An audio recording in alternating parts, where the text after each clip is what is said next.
So I was doing a bit of grinding in Prophesy of Pendor yesterday evening. Partly as I was trying to sort of... here we go. This should be the one we're looking for. Yes, this is the window we're looking for. Clearly, carry on. Ah, good lad. Good lad, letting me carry on so graciously. Alright. Turn on desktop sound a little bit. That should sound pretty good. How does it sound to you right now? How does it sound to you guys? I will say, knock on wood, we are blessed that we have had very, very few audio problems, actually. Gift yourself 10,000. What the fuck? Okay, so the things that happened while I was grinding. I decided to give myself Salvador Castle and Amirin, because if you remember last time I was leaving those out because I wasn't sure what to do with them. But I've assigned them to myself, if for no other reason, then I want to start improving them. Because we're still at peace, nobody's declared war on us, and I really want to put the pedal to the metal in terms of getting our weekly income way the fuck up there. As you can see, actually, okay, you can see Ethos is in range. Ethos has a fuck ton of defenders. I'm really not that worried about Ethos falling anytime soon. Or most of it. The big things from last stream is we finally have a complete peace. We made peace with Deshar, the shit-stained menace over here. I couldn't say shit in the title, by the way, because Twitch won't let me. Because we're family-friendly. Totally. I don't like to do or say horrible things on stream. That's not me. Carry on. We took Salvador Castle at the very end. I wasn't expecting to keep it, but immediately after I took it and I was heading back to defend some other shit, they sued for peace, which means I get to keep this shit now. At least until they redeclare war on me.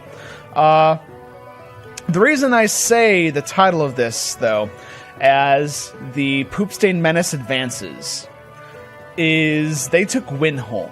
And Winholm was a city of the Feardsvane. Now, the cities are arguably the best fiefs, because obviously you have, in a city, you can store troops, you get a lot of money, you can build special buildings, they're a great place to do like tournaments and other stuff. There's a lot of options you have with a city that you don't have with castles or the little villages, and a side's strength can be roughly measured in the number of cities they have, or the walled towns, and the number of heroes, or not heroes, nobles they have, how many armies they're currently fielding. And Deshar, as we saw from last time, has like 20 nobles that pack like a 20,000 unit punch. And now they have 5 cities, and usually, in the past couple of versions I've played, Deshar becomes a fucking menace. And it usually starts when they grab Winholm, or they grab Janos or Ethos from the Bacchus Empire. And if you remember, they wanted Ethos for a while. We sort of took it from under their nose, more or less. That's why they kept the war going on with us, because they wanted their ancestral homelands of Ethos. Which, fuck you guys. But now I'm expecting Deshar to just sort of begin their slow advance roll over the field. In other news, if we... not reports, we look at notes and factions, other shit going on. Bacchus is currently rebuilding, more or less. They're trying to find a good balance, that they've lost some of their vassals, but they've left this core, so to speak, of actually like decent people. Deshar is crazy. They're at war with the Feardsvane. I'm hoping somebody else will declare war on them to help out the Feardsvane. And let's see here. Ravenstern. Yeah, Sarlian and Ravenstern are currently together. They're just sort of trading territory back and forth. And the Kingdom of Milquetoast is minding its own damn business. Assist one of the other factions against the Browns there. Yeah, that's what I'm thinking too, except Zakthos, I got so much shit kicked out of me last time that I'm just trying to rebuild. Like, a lot of my villages still have, like, 4 to 8 damage structures in them. And I'm still, money negative every week. I lose about, like, 5 to 10,000 each week. The army I currently have. My main goals right now are... we actually defeated Maltese again when I was grinding. It wasn't that hard of a fight, honestly. We got another Qualis gem. Or no, that's right, I defeated Maltese in the last stream. I was going to do it during grinding, because she actually respawned again, so we have another Dread Legion spawn. But I sort of ran out of time to do it. So I'm going to be doing it today, because we need those Qualis gems. And I actually got a Dust of Twilight for ourselves.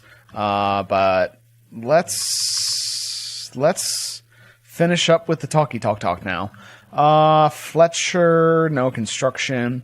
And Reveron. Okay, that's not that bad looking. So I'm going to go find Maltese. Oh, the other one of the other big goals I have is some of the villages that I have sheriffs that need to be repaired. I'm starting to repair some of them, and once they're repaired, I'm going to start sending out patrols. Now, village patrols are sort of like lords on your side. They wander the map, though they usually stick close to the fief they originated in, and they'll look for people to fight and run away from people that they're too weak to fight against. The important thing, though, with these guys is there's a significant drawback in that they can be really dumb, and when they die, they die. You don't, like, get some of the units back. They can just run headfirst into a NPC army of 600 people and just vanish into a black hole.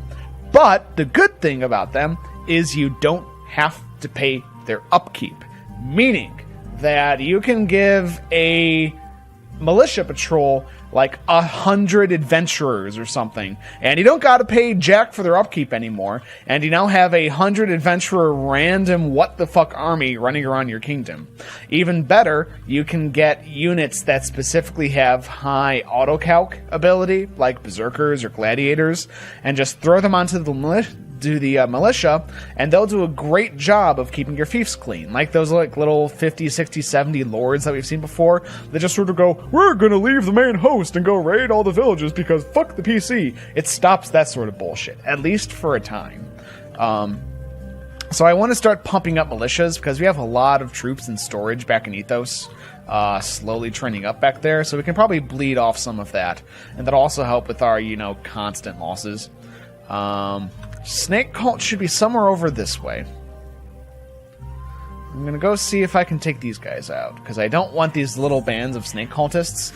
And then I'm gonna go play Noldor Bowling with Maltese, because Maltese is so hellish to actually take in the open field. You need to go Noldor Bowling with them. Alright. Oh god, this feels good, guys. I'm sitting down. I don't have anything to do immediately, apart from play a game with friends. It's great. I don't have to worry about some sort of bullshit. I'm clean. I'm shaven. I actually have food in me. I have coffee. This is wonderful. This is the high point of my day so far. To be fair, a lot of my streams are the high points of my day. But right now, it's not just the fact that I'm streaming. I'm sitting down. I'm not constantly hungry because my workout body isn't screaming, protein, protein, protein, like some sort of like third world dictator in the back of my head. Oh, we're just running out then. Okay, that's fine. And I get to go ahead and shoot people and watch their heads fly off. I mean, you're a hero. And I just did the same damn thing. Never mind. You saw nothing. You saw nothing. Your king knows what he's doing. King knows what he's doing. See, I'm gonna shoot these people. I'm gonna shoot these people. I'm gonna shoot these people. And when I shoot a lot of people and kill some sods, it's gonna show that I'm like competent and stuff. Oh, look at that experience. There we go. Need like a couple of fights in order to tune in my aim brain for using the bow. Ah, ass shots. The best kind of shots.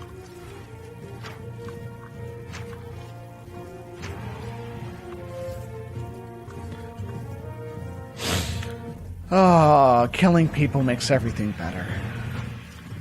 Oh, this is the life, guys. Yay! especially when they fountain out an experience. You know, I will admit, Maltese is a pain in the ass as a spawn, because it's pretty much impossible to challenge her without a shit ton of health. Or, oh, dude, shut off. Go away. Who are you? Well, you're dead. Maltese might be a pain in the ass of a spawn. If you're not familiar with Prophecy of Pendor, Maltese is one of the unique spawns that appear in the game. The unique spawns come in with a huge army and represent like the leading figures of a certain faction in the game world. And they're usually a pain and a half to take care of. But the good part of Maltese is a lot of her troops, mainly the Serpent Priestesses, spawn in with a fuck ton and a half of units that just fountain experience everywhere when you kill them. It's great. Maltese is basically how one makes themselves all their big and strong. Also, I'm going to start recruiting everybody to my party that I possibly can, because the more trash we recruit, I can drop that trash... Oh, fuck's sake. I can take that trash to Ethos and then beat the shit out of the Bacchus Empire. Oh. Hey, Carpe Neko, thank you very much for following us, dude. It's good to know that even when I'm exhausted and, like, mentally punch drunk because I'm that tired, people will still follow us. Actually, I'm not sure if that just reduces my confidence in the human race overall, or if it makes me happy. I'll go with happy, because I want to be happy. Happiness is a choice. Yeah, whatever. So, that's actually not that bad. So, I'm going to miss a chance to go ahead and beat the fuck out of Maltese. At the same time, though, Bacchus Empire Lords, we have good relation with a lot of them. And the Bacchus Empire Lords also are maybe not all disgruntled, but the bar to be able to recruit them at, in other words, how much relation we need with them before we can bring them into the fold, is fairly low. Arguably the lowest of the factions. Carpe Neko, friendly greetings. Friendly greetings to you, dude. Hey, yeah. See, that's what my brain's doing. My brain is kind of wrung out, so it's like I changed topics, and then I try to get back. My brain's like, no, you had your chance. You had your chance with that topic. That topic is gone. We cleared that memory space like 5 lamb tail shakes ago. I'm like, what? Dude, come on! I need that. Nope, it's gone. Nope, goodbye. I can equip a book. What the fuck am I doing? There we go. Alright. So, let's organize the fucking inventory. I'm gonna want to get Serene down here. Also going to want to get... So I'm gonna have a problem here. Check out our quests. Train the peasants of Fedner. Seize the unexpected. Cool. I like that. That's cute. I'm trying to say cool and cute at the same time, and I failed miserably. But I like that. Okay. Let us... Great, you're all mercenary swordsmen. Good job. Let's dump all of this in here. What do you think? I could try to train the peasants of Fedner on, like, a quick emergency basis. And maybe... Actually, I know what I'll do. I have a decent amount of money right now. I'm going to go ahead and pick up just a fuck ton of Ravenstone recruits and train the fuck out of them. And I am going to get a bunch of the militia. Excellent. Marketplace goods. I'm hoping some of the first lords are going to run into are some of the assholes. Adiz, High Steward Hollis. Zoobadoobadoo. Alright, Adiz.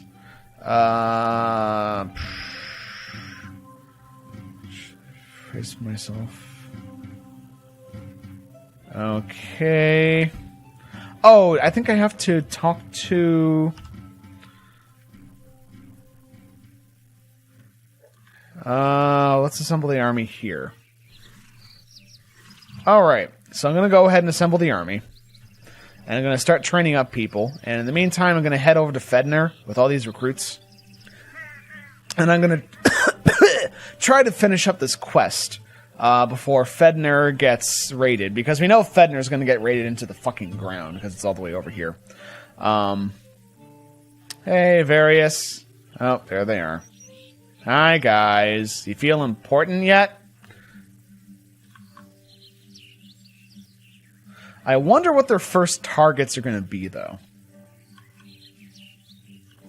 Because if they're all masked up like that, even Bacchus, we can't really do much about it. Laying waste to a Mirin, as to be expected.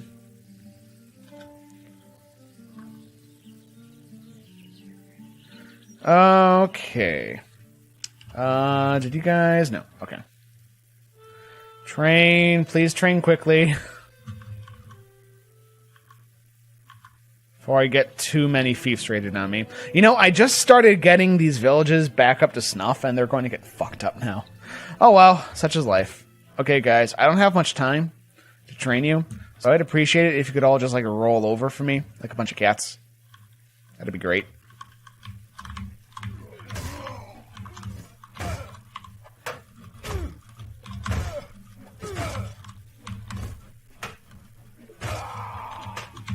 Yep.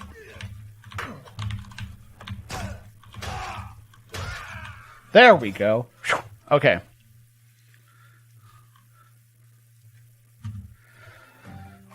All right, train quickly. Okay, and just one. Damn it. Okay. That's what I get for having leftover quests and trying to make my fiefs happy. Stop that. They're really good at that. Stop being good, even though that's what I'm training you to do. Jeez. Okay. Oh, I didn't actually lose that much. Okay. Cool. Cool. A war party of the Bald Fellows. And also, the other good thing is that the Bald Fellows of Pendor, our custom knighthood order, they are now fully, I think they're almost entirely equipped. So we can ride out in total badass mode. All friends here, gouging out each other's eyes. It's great.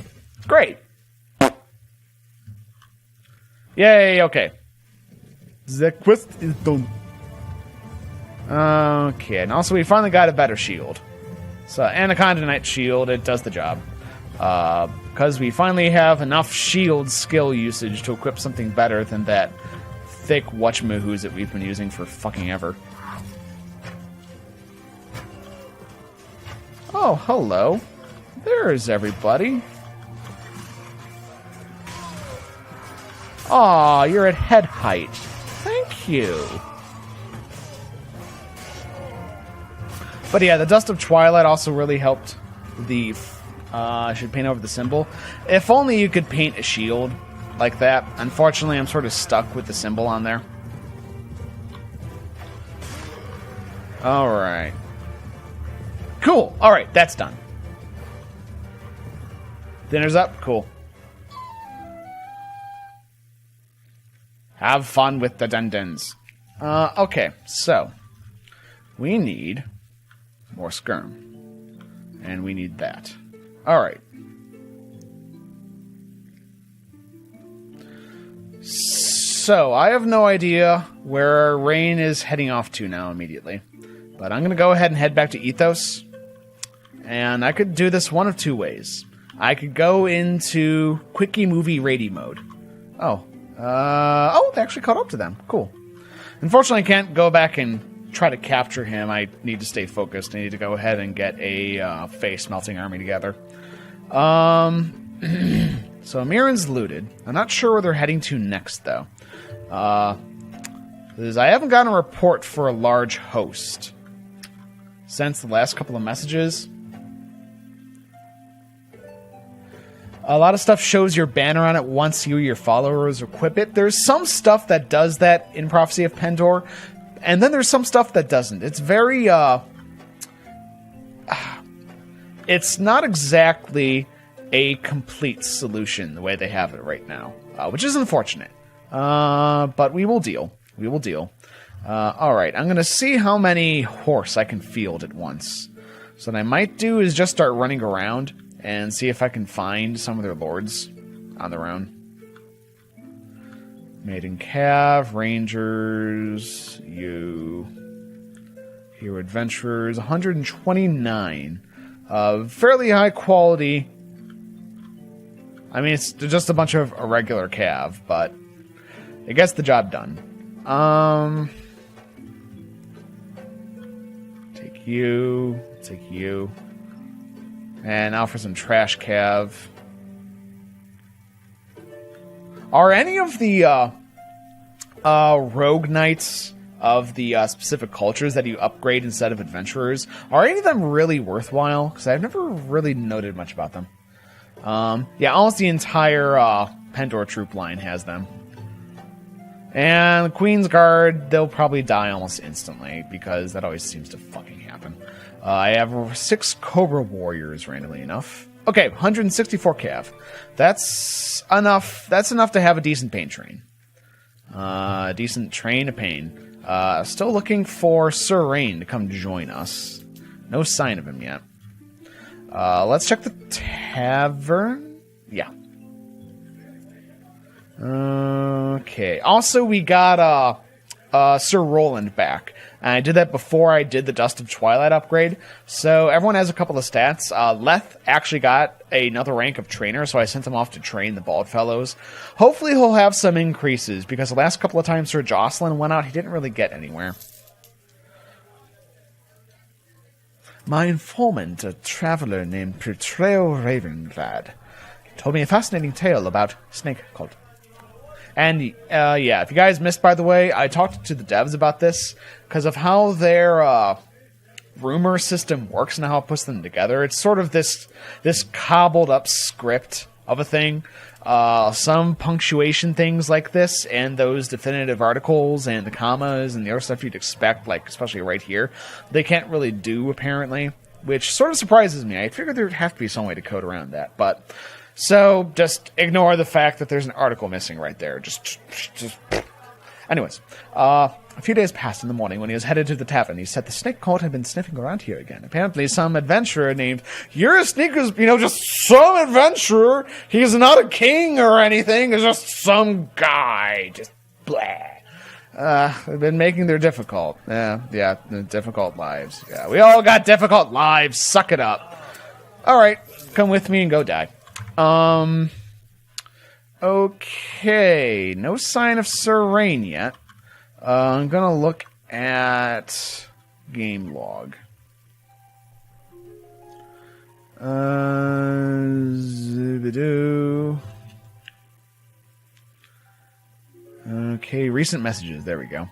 Medium-sized group of enemies around Amirin, and then a small group around Fedner. I'm going to ride up this way first to see if I can find...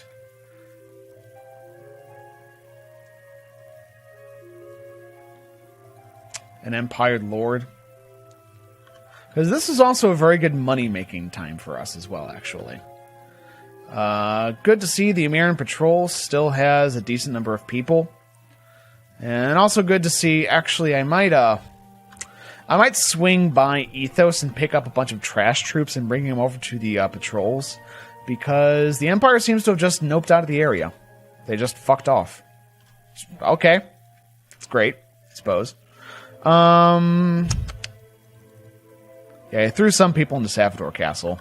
I'm hoping also that if they... Oh, geez, Dread Legion Patrol?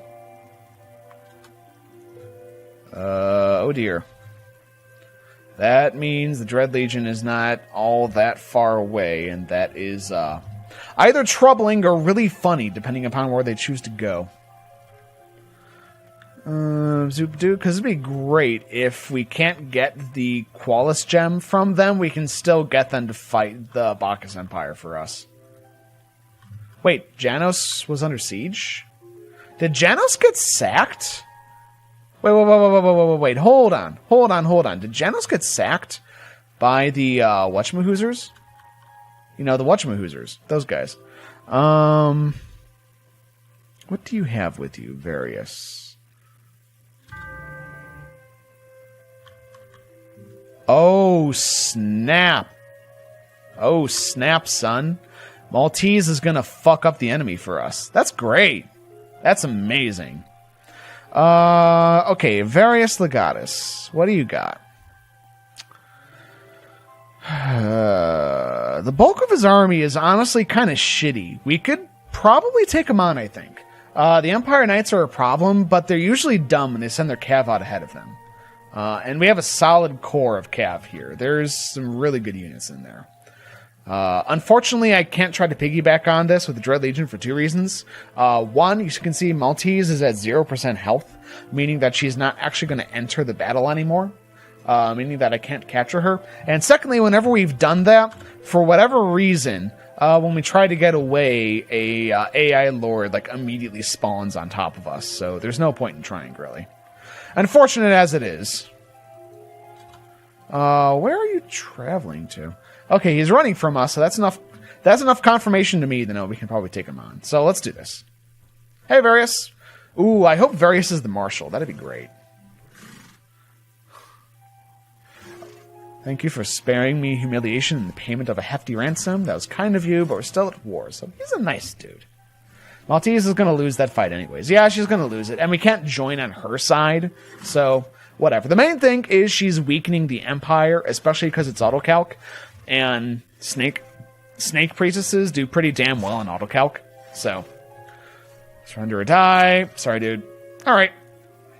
Okay. So I'm going to find... But not 3-to-1 odds strong. Yeah, she's not that good. But that was amazing timing. It's like Maltese has this respect for us. So she went to de-pants the Empire when she heard that they were attacking us. And they're like, you fucking sods. You want to go ahead and pick on the Milquetoast Kingdom? You guys got another one coming, dudes. You're gonna get fucked, and I'm gonna be the font of the fuck train. I will be a font of misery, because that's what Maltese do. Alright, so this is a shiny hill. I like my shiny hills. We're gonna go ahead and park my shiny army on top of the shiny hill, because shiny. Just slide right here. Just you guys chill out there for a moment. And I need to convince the Empire to bring their people forward. Let's go do that. Hey guys, you want to go ahead and attack a bunch of cav with good ranged abilities up a hill? Sounds like a great idea, doesn't it? Yeah, that sounds amazing. It doesn't sound tempting yet. You know what I'm going to do? I'm going to shoot one of your people once.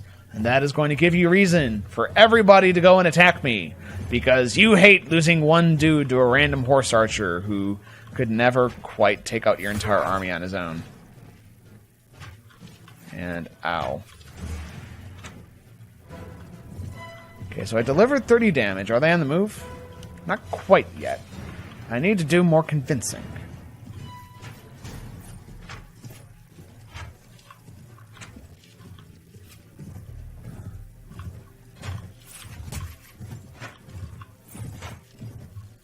Darn it! What will it take to convince you fools? There's that one dude who is highlighted against the sun over here that I was trying to hit.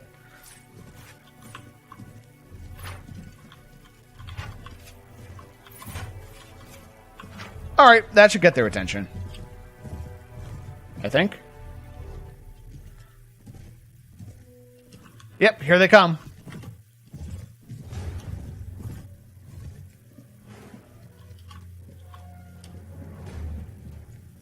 Yep, there's the Empire Knights.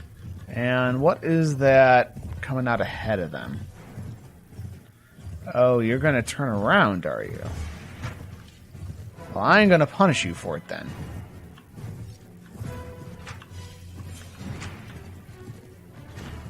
What exactly are you doing? Okay, so that's your infantry you left behind. And now your cav is out with your ranged. I think that's what that is over there.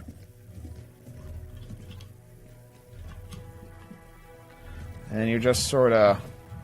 What? Schmoozing it up? This is interesting. I'm not quite sure what their logic here is.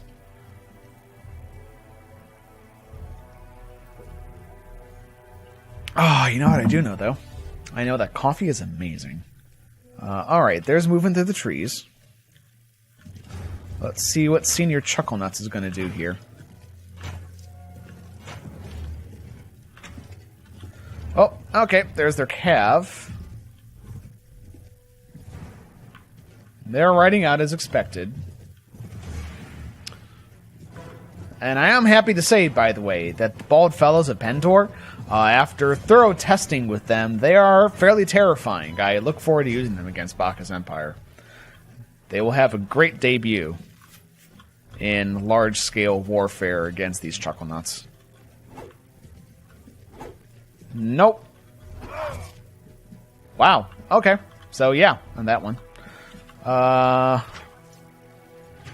However, you are out of things to throw at me now, which is a problem.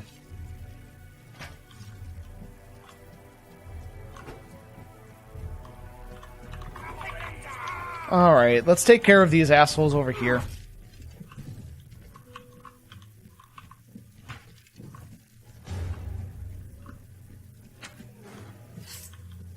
This map is very laggy. Yeah, their army is all spread up and divided now. We can go ahead and ride out towards their cav. Are their cav like trying to lure us back towards their archers? I mean, if they are, I'll just ride straight through your archer formation and tear it to pieces.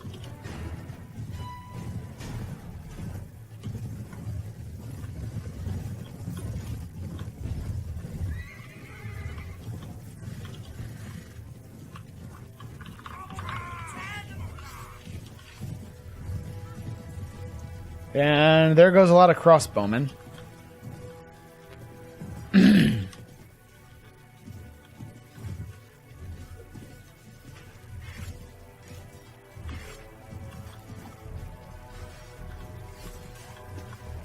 Alright. That was weird setup from them.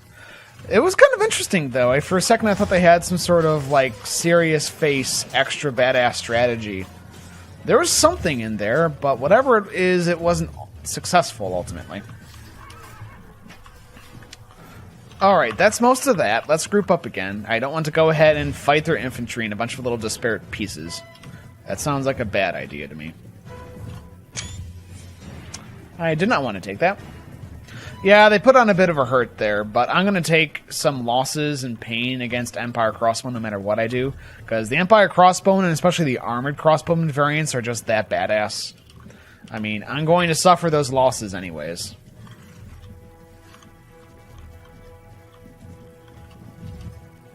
And their infantry line just sort of wanders away. Alright. I suppose they're wandering towards somebody left behind on the battlefield? Actually, you know what? This is a good time as any. While we're going downhill, start charging.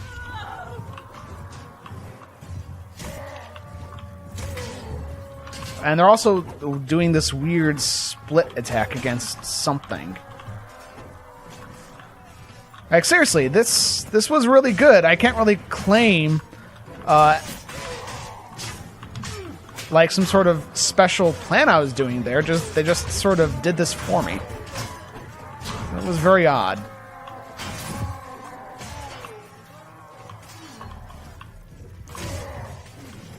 Cool. Eat 'em up. Bad ideas are my thing. Amen. Alright, so we ground that up.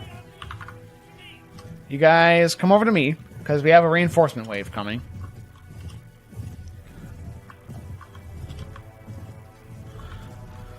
And what is that they have? That is a bunch of infantry? Alrighty. Well, if you're going to amass an infantry blob against me...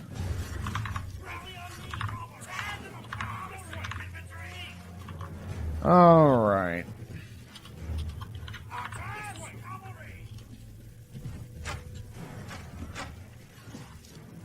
Okay, we still got some ranged people amongst us.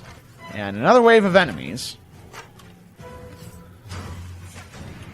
That's fine. That's fine. We've traded incredibly well so far.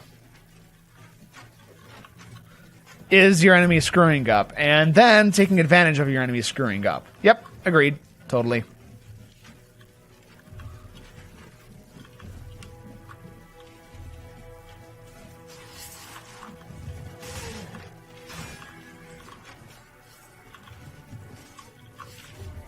Alright, so their cav is going in first.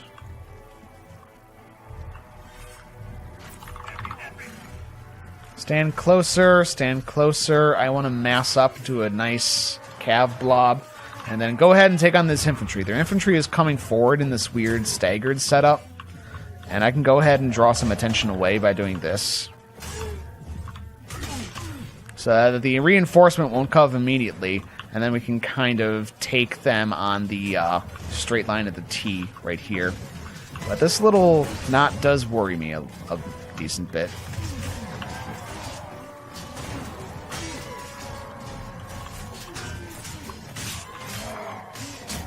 Alright, good. Goody gumdrops. That fight uphill right here, I was a little worried about it briefly, but we seem to be plowing on through. That's probably the quality of the units showing through right there. Where they have just like a lot of, I think we're into like their trash pretty much now, like their hunters and recruits and crap. And we're just going to power through this shit.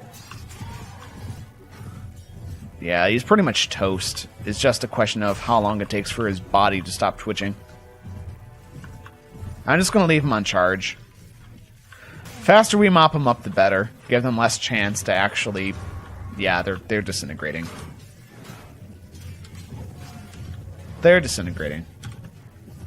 Yeah, especially for a run as hard as this with realistic saves, you can't just, I think, stick to, like, you know, doing a big infantry line or just massing nothing but archers or doing this sort of just big mounted fuck you raiding party sort of a thing where you ride around and take attacks of opportunity. You have to have a balanced approach to how you strategize this shit, because otherwise you're going to get blindsided eventually. It's only a matter of time. Fought well. I'm going to keep on bringing you up in the ways of liking the fuck out of me, because that is the only way to be, as you guys and your mind control beams very well know. Seriously, I've actually learned how to project mind control beams through my camera. It's like I have like Superman lasers, but they're sort of like the lame mentalist sci-fi variety of Superman lasers. So but to be fair, I can control people's brains with it, so it's pretty cool. I don't think the difficulty correctly reflects how difficult realistic saves is, because you fuck up once, and you get set back so badly. I've actually had a couple of people on stream tell me I'm fucking insane for doing realistic saves with Pop. And to be fair, there were a couple of fuck-ups early on where I was like, well, back to square one. But we've persevered, and I think benefited from having sort of the extra pressure. Because I can tell I've, even still after like 950 something hours playing Mount and Blade, in this I've actually gotten once again a bit better, I think. Alright, so Mr. Frederick, you have power throw, but you don't have much horse archery. I'm going to start giving you a couple points in horse archery, just so you can actually throw accurately on the back of a horse, you know. Arguably a useful thing to have. Kavera, let's get your strength up, mainly for equipping purposes right now.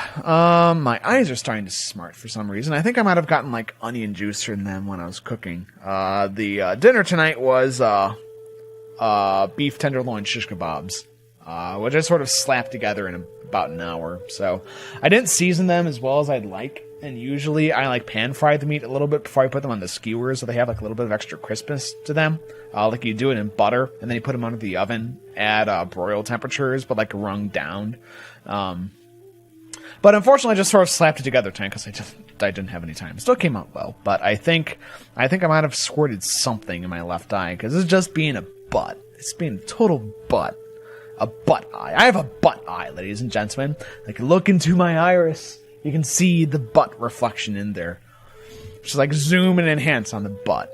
The butt. Kavera, you need better shield skill. Fuck. You're like me 5 levels ago. Jesus. Terrible thought. Alright, so that's that. Next on the list of people to fuck over. You know what I'm going to do? I'm going to hang around the Dread Legion area. Oh, hello. Can I cut you off?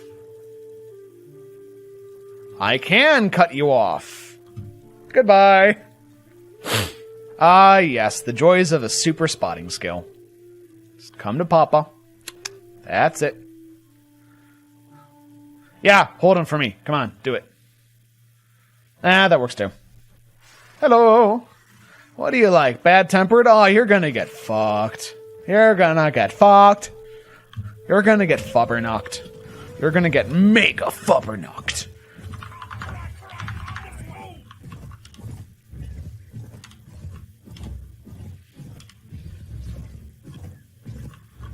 What do you think, Pocheesy? Should I up the difficulty? Because I do want to actually finish this series in a relatively, sane amount of time. Because I think Mountain Blade, along with Dwarf Fortress, has been one of the two constant ongoing series on this channel. But there will come a day eventually when Mountain Blade will finish. But at the same time, I don't know. I know what I'm trying to say. I do, I am still looking for ways. I will fong you. I fong you until your insides are out, your outsides are in. There will be pain. Lots of pain. Where the fuck did that come from? What? Who's fonging what now? Fonging? What is this fonging you speak of?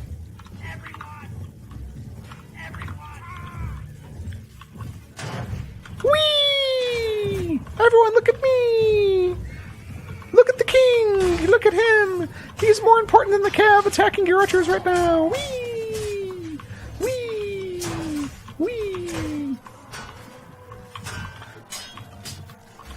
I almost think maybe like when I get gem level equipment for melee as well, I might change the difficulty on some things. I think Lance should be at manual. Manual hard to control. Though to be fair, the amount of lancing we're doing more recently is not nearly as high. I have not seen a Knight's... Well, no, I have seen a Knight's Tale. I just think it was too long ago. I think players should take 200... Dude, there isn't even a setting for that. What the fuck is wrong with you? I think Gigmaster should be, like, totally fucked all day, every day. I like... Yeah, my horse is kind of fucked right now, but we're done. And the horse instantly recovers... That was hilarious. Horse instantly recovers health somehow. Yeah, you're my prisoner. Get fucked.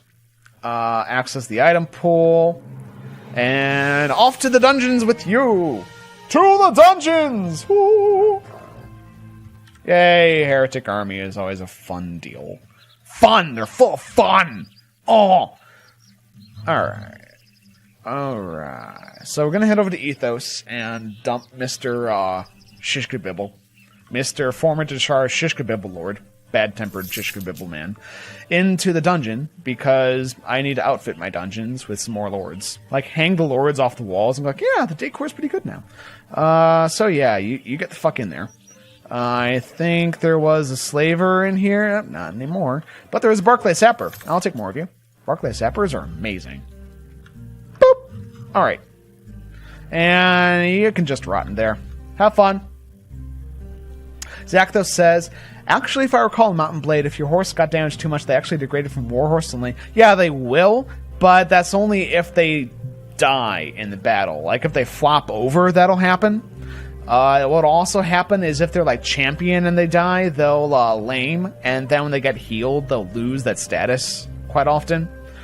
But, like, they can be an inch of falling down, and then they'll instantly pop back to full health the next battle. It's nice. It's all sort of a balancing act. In longer battles, though, you can kind of forget about it, though, and get into a lot of trouble. Alright, more people ready to upgrade. Where did Serain go? I asked him, maybe he went to Ethos? I didn't see him around Ethos when we were there briefly. Okay, Maltese is about to implode here. Oh! Baldfellow's war party is nearby? Oh, hello.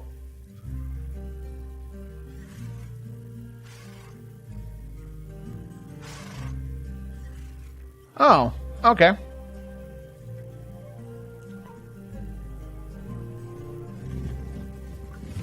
Well, I guess we're doing this now. I sort of have a feeling this is not going to go as well for me. I'm also kind of surprised, though, that the war party... Okay, start the charge, then come back here as usual. Companions go out ahead, and then everyone stand closer. Then once we're all in position, we're going to advance a little bit to face ourselves forward.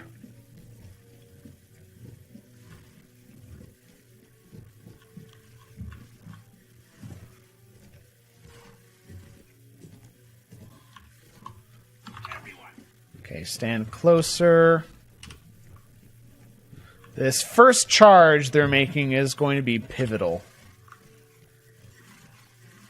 And then everybody movements, or everybody formation advance. Alright, that'll face all the cav forward, which is important. Alright. Fortunately, it's also hard as fuck to see what I'm doing.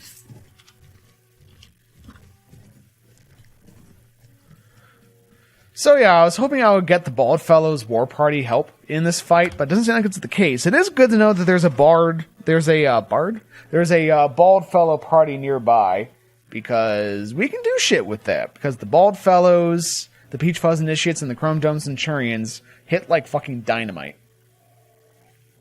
I'm setting them up to basically be the jack-of-all-trades heavy infantry squad. They're pretty terrifying when they mass up on something.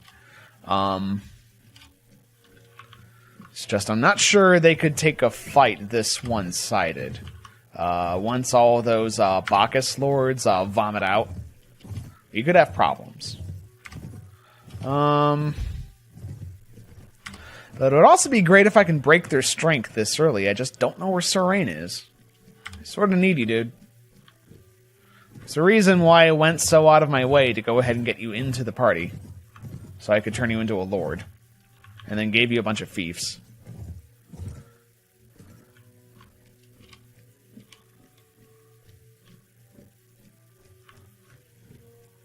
Where doth the dude? It's... Ah, there they are.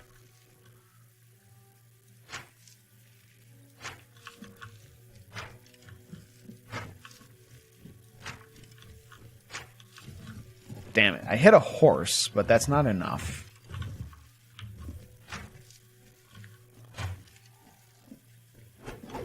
Okay, that might get their attention. Yep, that got their attention. Cool. Come on down. Oh, there's a lot of them coming on down. Hey, guys. Good. They're splitting their cav, though, from the rest of their army. That always, in this version at least, that seems to be the real weakness of Empire, is in their battlefield tactics. They always seem to split their mounted from the rest of their party. They don't, like, keep it close to support, which is ideally, quite honestly, what they should do.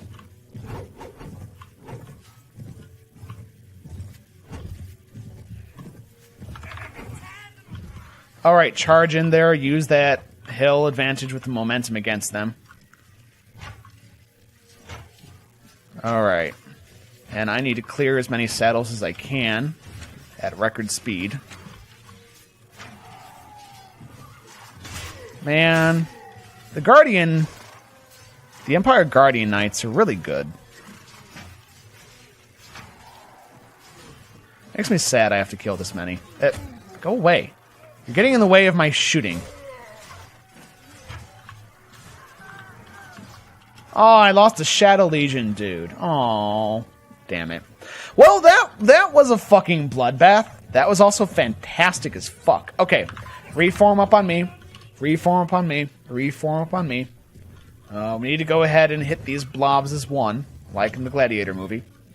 There is a dude down here. I'll take care of him. Goodbye. Alright. Let's go ahead and mass up. Mass up, mass up, mass up. Bring it in, bring it in, bring it in. We got some people off horses, but we'll live. Okay. And head this way. Head this way. I think that's their ranged. Yep, that's their ranged group. So let's avoid their infantry for a moment. We don't have to deal with them if we don't want to. And we'll just ride straight through their archer formation. I mean, why not? Right? I mean, they're just going to leave them out here like this, and then turn around and beat the shit out of them. Okay, their infantry is coming in from behind. I'm going to see if I can do some sort of stalling tactic. So it looks like we might take some losses in the van. That's fine. We've gotten a lot of good engages already.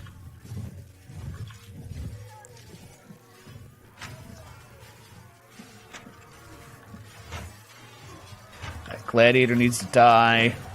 Excellent. Alright. Cool. And then we can clean this up. Excellent. Good, good, good, good. This is great. This is good. We have had some really solid fucking exchanges here. Okay, that's going to evaporate.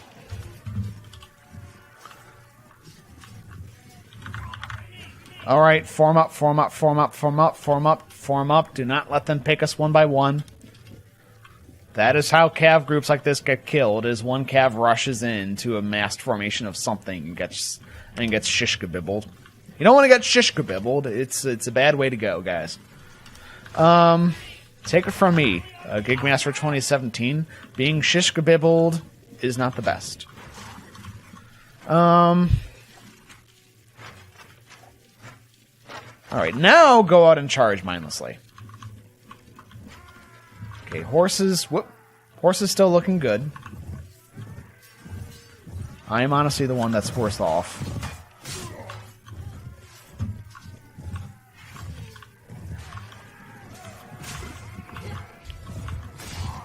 There you go. Okay. So yeah, and again, they just let their cav go out ahead of them. They're just going to lose all of this. Because they just can't go ahead and keep it reined in until the last second. They're sort of like Sarlian House sometimes, where their mounted contingent just sort of runs off into the wild blue yonder, and then it's like, oh, we were supposed to be effective? I'm sorry, we wanted to kill people with the brief moments of life we had. And they just sort of disintegrate. Alright, form up. Form up one more time. Should be enough to go ahead and finish them out. And yeah, this is also why Dashar is honestly, I think, better than Bacchus in terms of their battlefield strategy. Because you notice Dashar, they usually only charge with their cav when they stand to just ride you down, your army. But otherwise, their cav, I've noticed, tends to stay, closer to the rest of their army. Alright, let's go ahead and finish this up. And then we can finish this mop up with just what we have. I'll go ahead and draw their ire with what throwing weapons they have by running around behind them with my shield up. And they can get their yayas out. What manner of fire is coming from this way, though? Oh, it's just a couple of crossbowmen. And some other assorted nonsense. Some assorted nonsense, says Sean Connery. Hello, I'm Sean Connery, and I'm going to play some Mutton Blade. I'm going to escape from Alcatraz, and I'm going to found my own empire. It will be founded on the principles of suaveness, of drinking lots of booze, and magnificent facial hair. I wish. I wish my skill at impressions was better. You know what I should do? I should find if there's some sort of like local acting class sort of a thing, or like comedic improv, because I know classes for that sort of stuff exists. And I have good voice control for like music performance, but I don't have good voice control necessarily for impressions. Zoobadooba-doo. You know, with the time that I don't have. So yeah. Alright. And That's great. All right.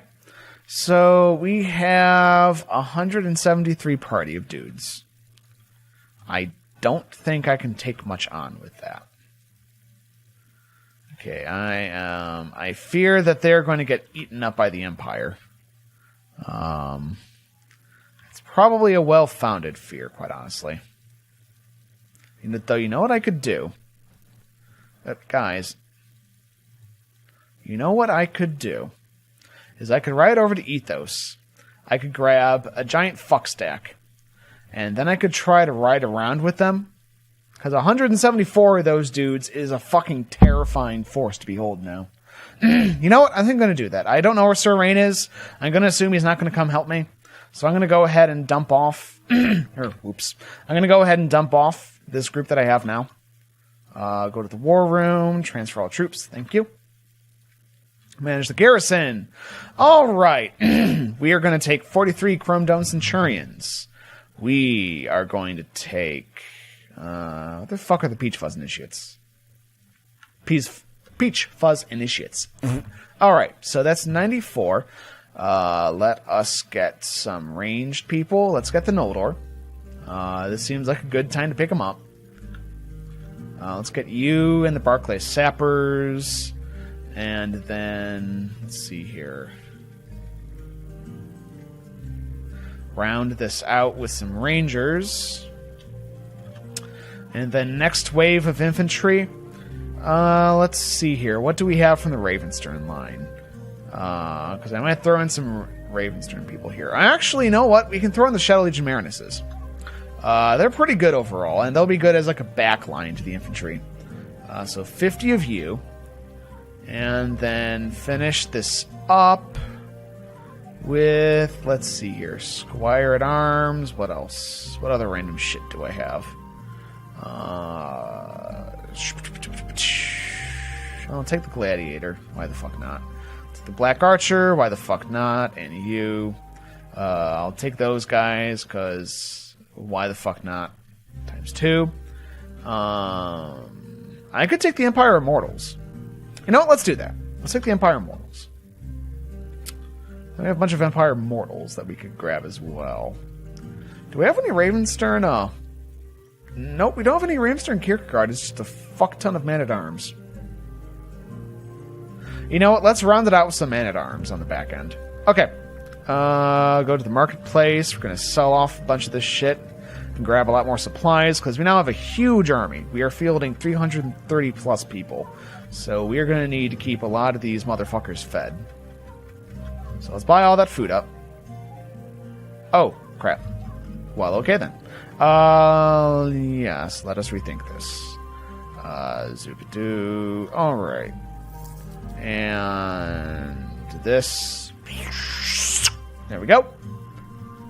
Put that all in the dump truck of... Oh, fuck. God damn it. Just get your almany payments out, and we'll go ahead and buy shit with that. There we go. There we go. There we go. It's great. It's great. It's fine. Okay. Okay. Okay. Okay. Alrighty. So, the Gigmaster Pain Train is assembled. I have one Empire Knight. Oh, Maltese was defeated. That means they're done fighting over here. So I'm going to head off this way. I'm going to see if I can find where the bald fellow troop ran off to. Oh, there they are. There they are. They're actually already in combat. Ooh, Marius is there. Ooh. I need to get here. I need to get over here. Oh, God. Let this happen. Let this happen. Let us crush the fuck out of... Okay, they're going to get wrecked. Oh, my God. Look at all these guys. My God, they're so cool. Okay. So, you know what? This is a pretty good hill to start with. I'm going to go ahead and... Archers actually back up. Infantry form a shield wall. Stand closer and advance. Oh god, these guys are so cool. And what's even better is they all have capes. That is a integral component of their design, is they have awesome capes. I think we can all agree that having awesome looking capes is an essential component to all of this.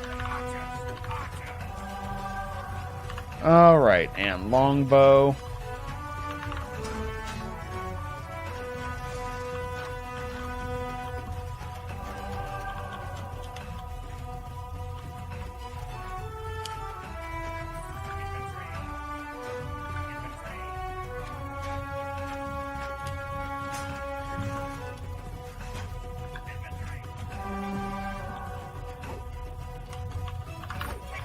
Alright, companions charge out. I want to go ahead and shut this flank down.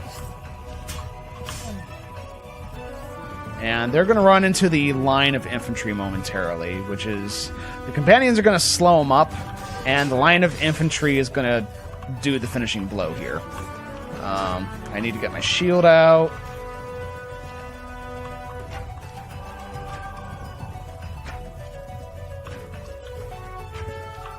Goodbye. Oh, they do have the blunt pull hammers now. Excellent. Alright, that's pretty much it for them.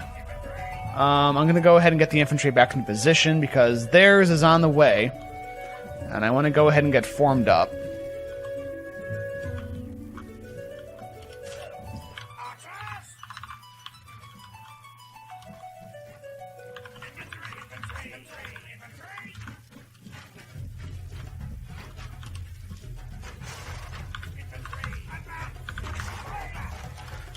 They are weirdly aligned in this formation. They are weirdly aligned.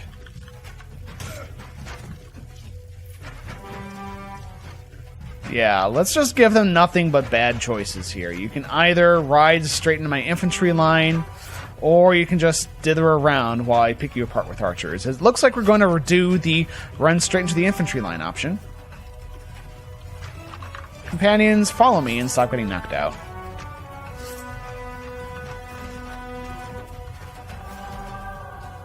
Yeah, that's going to end poorly. Yeah, that's all going to end very poorly over there. Yeah. However, their crossbowmen are now entering the fray. Let us dissuade them from using them.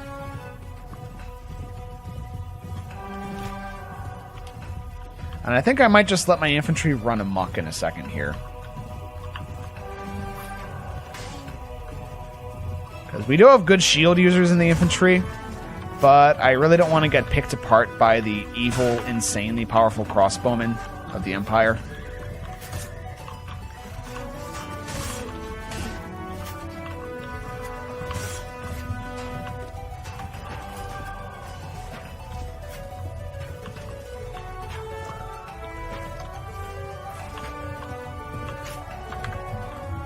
All right.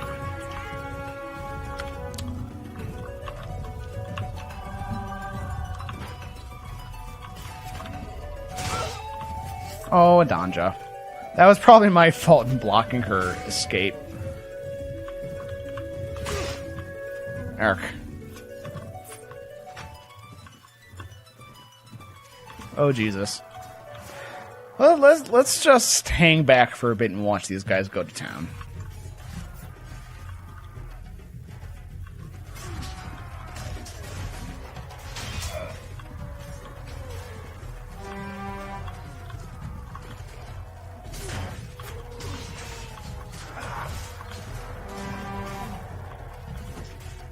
Yeah, that's a lot of custom Knighthood Order Knights right there.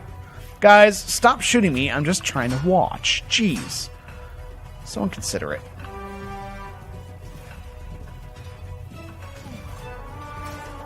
Yeah, knock them out. Get me my prisoners, boys. And yeah, there's not much left to them. Christ, that's terrifying. I would not want to run into that. That lead guy's just like, bisect, bisect, bisect.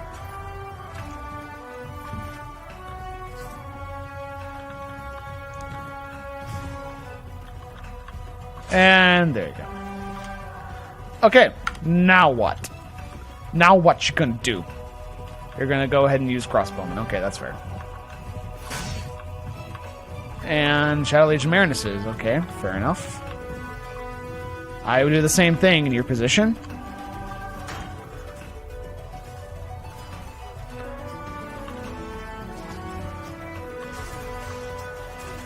And yeah, that just sort of dissolves there. Jesus.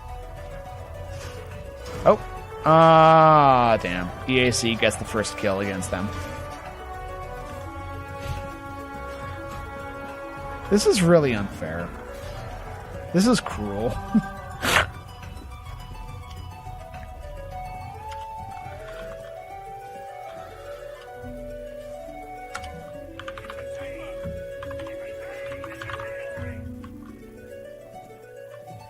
All right, form up. Let's not go into this piecemeal. They actually got more people coming.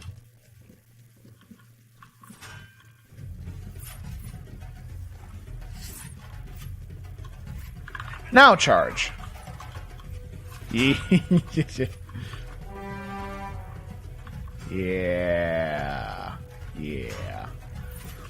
Just wash over them like a steel and red-clad fuck you wave? I don't know. I really do like the wolf helmet on them, though, by the way.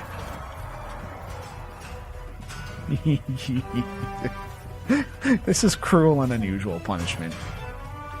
I'm really happy that the Chrome Dome, or that the Bald Fellows War Party managed to get all the way down here already. That was unexpected. I didn't actually expect the war party that formed all the way up at Valor-Shield Castle to be down in the south part of the map right here this quickly. And, oh, looks like their cav is actually going out there. Very well.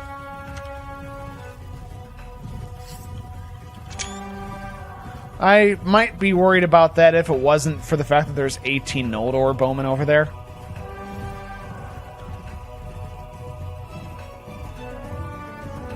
For being so overclassed. That's fair. I'm going to take some losses in every engagement, no matter what you do. It's almost impossible to have, like, a purely clean engage. And I'm probably not going to be able to finish these guys off on my own. What are you? Oh, you're a Vakavi Knight. Where do you get Vakavi from? Marius' army has probably been around for a while, I suppose. It's only fair to assume he's going to have some random Vakavi soldiers. Okay, there's a Ravenstern horseman at least over this way. Let's clean that up. There's my giant infantry column moving over to make it go away. Please give me Marius. Please give me Marius as a prisoner this early in their declared war. That'd be great. Let's put like half of Bacchus Empire into chains. Half the Bacchus Empire lords. Just make them go away. That'd be great. Awesome. Alright. That's that. And we lost 2 people. 2. Got 20 wounded. And the casualties are actually allied casualties. And we raffle stomped them. Oh, Lord Fabius. You're free to go. Oh, but no, I don't get Marius? Oh, was Marius already damaged? Probably. Oh, well. Well, I took out a sizable chunk of their army. I might be able to just keep on cleaning them up out here. If I can get between them and Janos.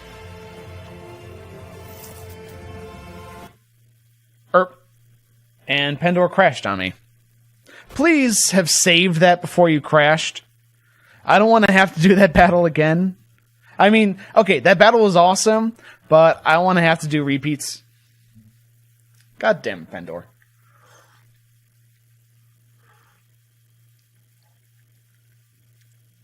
Really? That's fascinating. Does their mentality affect how often they go raiding? Like, will an upstanding or good-natured lord go to raid villages less often than, like, a bad-tempered or a calculating one? Oh, hold on a second. There we go. Snailman, do it. Snailman Adventurer.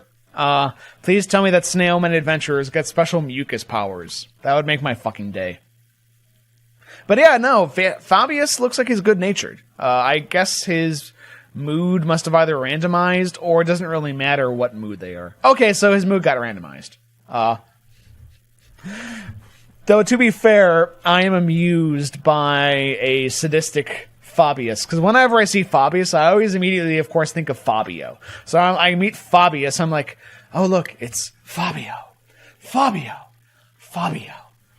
Fabio. Like, I'm sorry, but I can't take Lord Fabius seriously. I don't know, but he can come from the Soapy Kingdoms. Do it! The Soapy Kingdoms of Snailmen. That sounds like a hentai. It sounds like a hentai so much.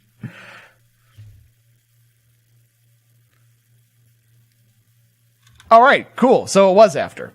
Let us ride over in this direction. I'm going to go ahead and cut him off from Janos. And then I'm going to see how much more damage I can do to him. War Party's going to hang around Janos, even better. We have Lord Alice and Antonius in there. The War Party could probably take care of them on their own, honestly. It doesn't look like I'm going to catch up to Livius, but let's actually see. Let's actually see something. 1 second. Oh, and now he's traveling to Janos. Okay, you fool. Do you have a death wish, Livius Dux? Seriously, dude. You do know I'm still here, and I'm just going to follow you as you try to get back. Like, what is wrong in your head? Like, really? Oh, the game sounds have gone back down because it crashed and didn't save the settings. I'll go ahead and solve that in a moment. Alright, charge the enemy. Let's go crush this idiot. Zoop, zoop. There we go. Alright. By the way, audio still sounds nice and balanced at this point, because I still want the game to be audible cleanly and clearly, but I do want my voice to be able to punch through it relatively easily.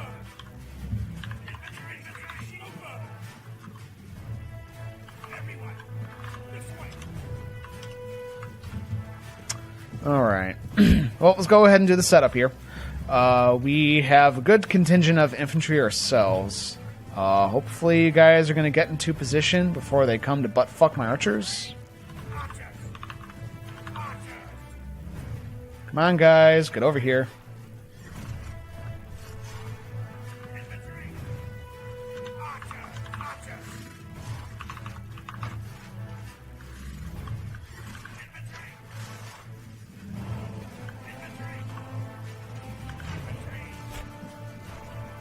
Oh, these guys are a little bit smarter than the average Empire Bear. These ones, the last couple of battles, they've been doing more complicated shit like flanking maneuvers and stuff. That's interesting. But unfortunately, I can pivot my infantry pretty easily to counter you. That's the problem.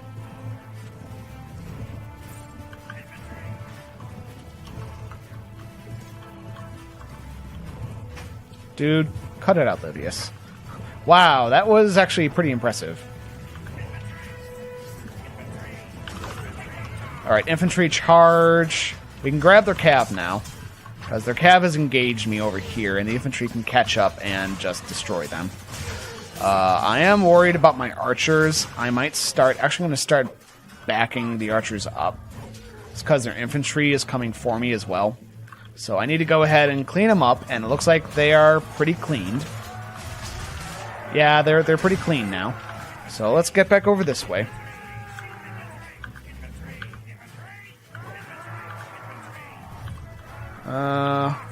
Archers continue backing up. I'll let the infantry get in front of you. And companions, if you could stop sandwiching me in, please.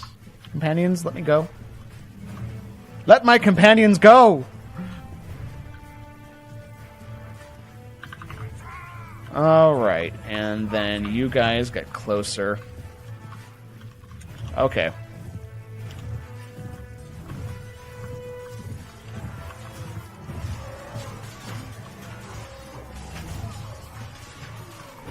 Aww. Shucks. Well, it took some losses there, but definitely not bad, considering how horrifying this is for the enemy. It dreams of ruling the world. Oh, that's amazing. Amazing. Done. Bag it and tag it. That is now your adventurer forever and ever. The snail man that wants to rule the world. That sounds hot. Hot as fuck. Alright. You're very dead. Infantry, get back. Shield formation and then get back. Alright, guys, I just sort of flubberknucked half of your army, and they just sort of rode into the jaws of death. What are the rest of you gonna do? Huh? What you gonna do, punks? They're gonna do the same sort of righty around bullshit as the other guys. Lame! Lame. It's like totally lame. It's like totally lame, guys. It's big lame sauce. Throttpin. Very well, Kvatch of Throttpin.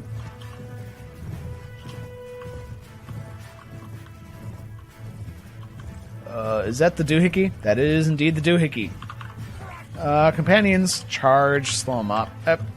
Let me do the... There we go. Jeez. Jeez! Okay. Got me my ranger arrows. And I'm gonna go out and fuck up some chuckle nuts. Oh. Jeez, I'm hitting all these keys, except the ones I actually want to hit. Swing. Swing. Oh.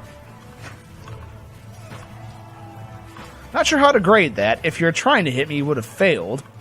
But you also didn't open yourself up to the arrow until the last second.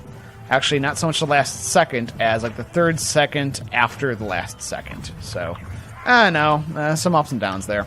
Alright, it looks like they're just hitting onto a corner of the column. So let's charge in on the infantry.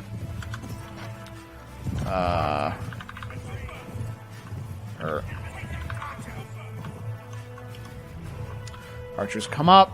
Yes, good. Infantry continue charging.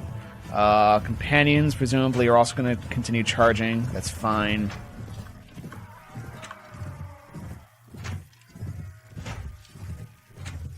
Wow. Just one dude. Just one dude. Wow, that is a pretty good shield. I won't lie. You know, I should use something else besides arrows, perhaps, on him. Oh, and the moment I switch to a sword, he puts the shield away. God damn you. Everyone charge. I want to get ranged into position to support infantry while we're finishing them up. Ow. Who fucking shot me? Hello? Hello? Hello? Who shot me? Who shot me? Pretty please. Pretty please tell me who shot me. Oh, hello. Did you shoot me? Oh. Did you shoot me? Oh. Well, I cut you, so if you shot me, I suppose that's fair. We made that fair now. Yeah, that is a good bonus. You're right. You can't confuse what icon you are. Livius Dux is a piece of shit. You are mine. Your soul is mine. I need like a sound animation board for when I capture enemy lords, so I can play the guy from Mortal Kombat. Your soul is mine. That would make me happy. One of the few things that would truly make me happy. Alright. Whoa, 18 Kierkegaards. Holy fuck. Yes, please. That's much better. Skills. Tell me about your skills. Another point of intelligence, because you're not dumb as bricks, but you need to get some stuff up. Weapon Master and Shield. 5 Shield is really high enough for most of your NPCs. 5 Shield is enough, I think, to equip almost every shield in the game, honestly. Alright, we are fucking doing work here, honestly. We are fucking getting shit done. Remisk was defeated. That's great. He's probably defeated by the war party, I'm guessing. And now we're running Lord Antonius down, though I'm not actually sure we can catch up to him. Ah, there's Count Rain. Hey, dude. Happy to see you're finally along for the ride. Now we can really get some shit done, because now Sir Rain is backing us up, and his army should appear with ours, as long as he's close enough to these battles to join. Oh, great. Lord Antonius, you saved me a trip to Ethos. Thank you, dude. You're so kind. Hey, Rain, how's it going, man? Be brief. Oh, you're a sadistic fuckwad. Hey, you're made of money. Can I punch you? Lord Antonius, if I punch you, will you explode in money? How do we find out? Or if you like the Monty Python skit, how not to be seen. In this picture, there are 13 people. None of them can be seen. There is one person hiding behind these 3 bushes. This is called the poser. We don't know which one he is behind, but we can soon find out. By looking behind the bush, obviously. We would never just explode a bunch of bushes on someone. Oh, ooh, I like this. Ooh, yes, give me a ravine I can fuck you with. Okay, I am going to take this ravine, and I am going to position it delicately, gingerly, carefully over your anus, and then I'm going to shove it straight down, and you're going to love every second. Trust me, it's going to be great. It's going to be great. You're going to love this. It'll feel so good. You'll be like, wow, why didn't we get butt-fucked by Gigmaster's army earlier? And you'll be like, I don't know. This is great. I really wanted to die like this. Number 4, the larch. Can you tell me what any of these trees are? Probably not, because the textures are probably not coherent enough. Alright. So, we're moving forward. Making your own kingdom is hella dangerous. And usually ends very badly the first time you try. A lot of people suggest your first playthrough helping another claimant. But for what it's worth, making your own kingdom is very rewarding in terms of fun quantities to be experienced. Expect failure, though. Expect massive, massive failure.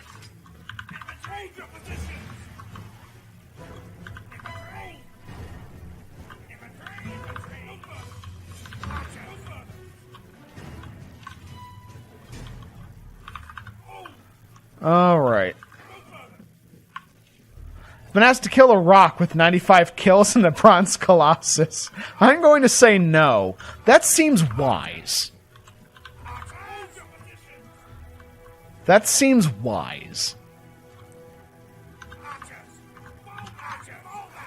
You guys have a very interesting idea about what it is to hold a named position.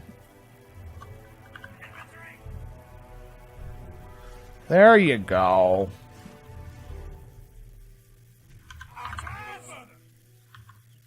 How do you gain right to rule? There's a couple of different ways.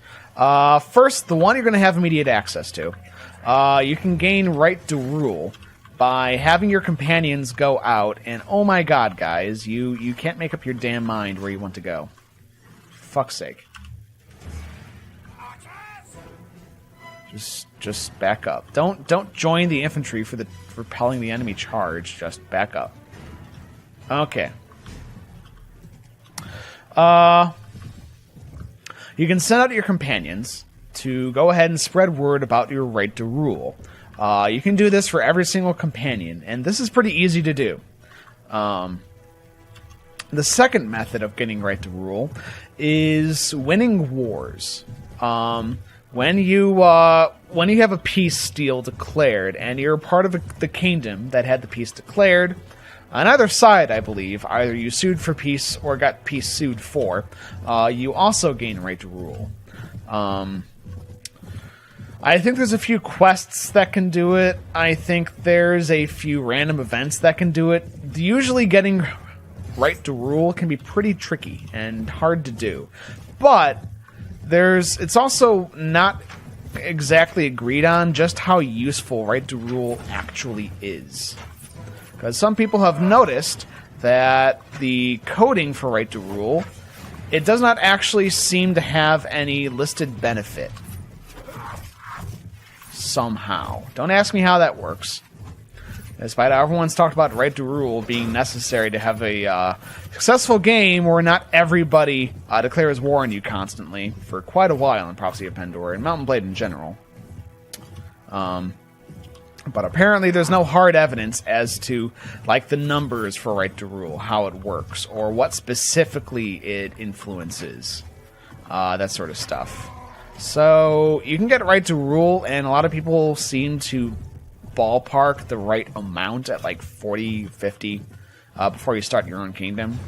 But sources differ widely, and there's no real testing that's conclusive. Yeah, sending your companions out for contacts and sort of spreading the word around, like grassroots movement style, about how great you are and how you actually know what the fuck you're doing and how you're going to keep Pendor from turning into this giant blood bathtub that it kind of already resembles, honestly. That sort of stuff. And my horse half disappears into the hillside. Great. I are good horse meaner. It should also be noted some companions will complain about sending other companions out for those sort of tasks. Like if there is a noble, uptight dude, and you send out like a roguish commoner character, they'll voice their displeasure, but it won't actually make them upset. They'll just sound like pouty. You need 20 right to rule to recruit upstanding lords to your kingdom. That sounds about... I think that's correct. I know what is confirmed is that right to rule influences that. It influences, if you're a female character, your ability to marry. And I think like one other thing. Yeah. Do you even ask on making? That one I didn't see confirmed. Actually, by some of the script modders. Pocheesy. Do you have a reference? Because I would love to see it, because right now, right to rule is sort of in this just... Okay, they're just going to perch their crossbowmen up there. I'm just going to go out and fuck them up. Oh, wait, Gigmaster. When was this run started? This was started... Because I had to redo it, because 3.8 updated and the save wasn't compatible. I want to say this one was started in January. From the Warband Wiki? Okay, duly noted. This one was started in January. We're currently on about day 580, I believe. Now, have you been yet, Rello? I haven't seen you for a while. Or at least I haven't seen you in chat. My CKO is almost completely ready to go, and they look like phenomenal badasses. I know, there's something about the shield, plus the cloak, plus the wolf helm, and that amazing Bastard Rune sword. You know, the super cheesy Bastard Rune sword, which is so amazing for its cost. I just like the aesthetic. Part of the reason this is stretched on for quite a while is because with the realistic saves, there's a lot of risks I normally take that I'm not, because I don't want to end up flubberknucked. Because every single time I die in this and lose equipment, if I lose like Qualis gems and like Duskfall or body armor, we actually lost a lordly set of Shadow Centurion body armor. It's lost forever. We're not getting that shit back. There's also the fact that, unfortunately, I only really play this once a week for 4 hours. I used to super grind Warband, like, every day of the week, but not anymore. There have been a few days, though, where I've done some grinding on the side, just to, you know, push through long peace times, that sort of thing. You're on realistic saves, too? Okay, so you're just here to wag your penis around, are you? That's cool, though. Happy to see other people playing with realistic saves and being phenomenal badasses. Alrighty, so there's, companions come back, cavalry come back, infantry form up here, infantry turn into a shield squad, or a shield line and form up here, infantry and longbow form up behind them, please. I want to mass up for the enemy, because that's a fairly massed reinforcement wave.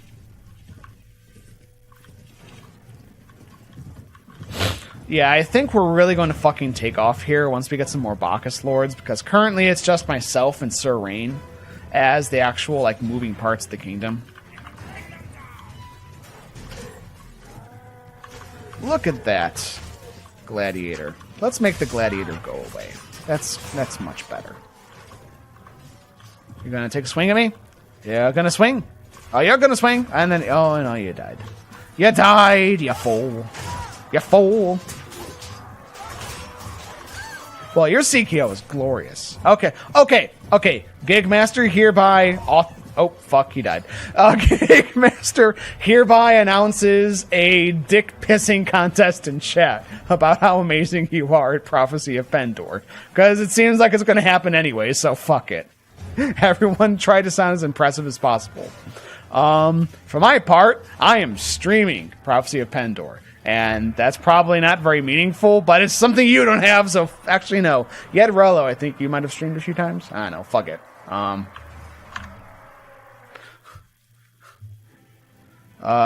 am, like, better because I am currently playing Prophecy of Pendor and promoting it? I don't know. Now I just feel untalented.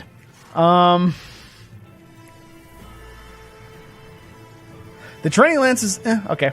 I'll fetch a measuring tape. Just like, pow, just mushroom stamp the table. Training lance is okay. It's a good way to get a blunt weapon that's reasonably effective early on.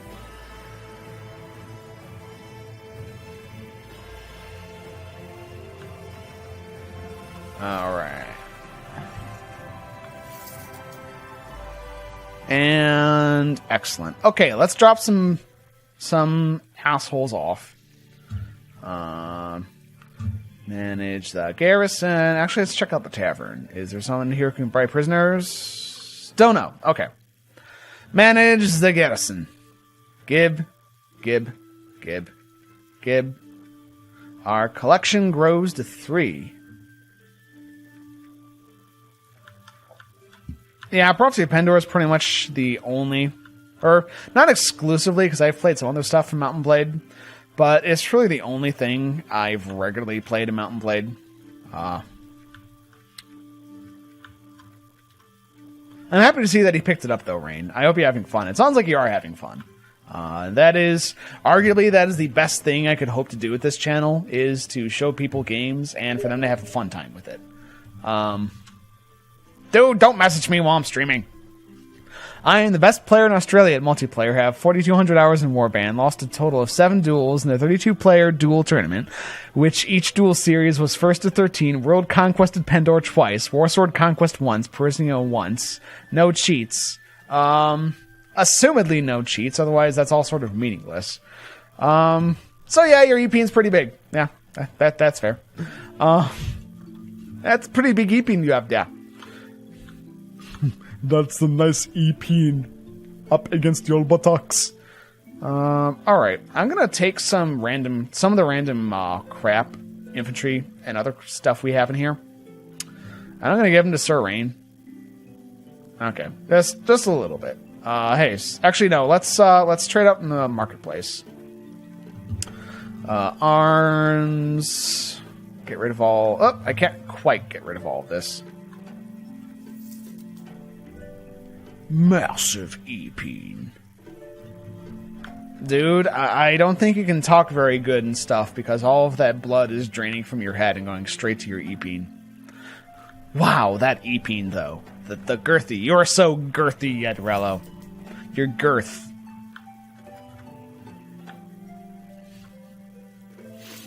I don't know. I don't know where to go from there. I just want to keep on saying Yedvrello's girthiness like 20 times in a row now. I'm a doofus. Alright. Hey, Count Rain, have some dudes. Have something. We cut through them like a thing through body, yes, and stuff, and but okay. Have some shit. Have some of these random dudes, have some of these random dudes, have some of these random dudes, have some of these random dudes. Okay, there you go. Enjoy. Also learn 2 different control schemes just to give me an edge in dueling. Okay, you're amazing. Jeez! It's like we're having a pissing contest here or something. You know what? I should refill my army. And go smash and grab something of theirs. Just to fuck with them. How much of Bacchus Empire can we eat? What do we got?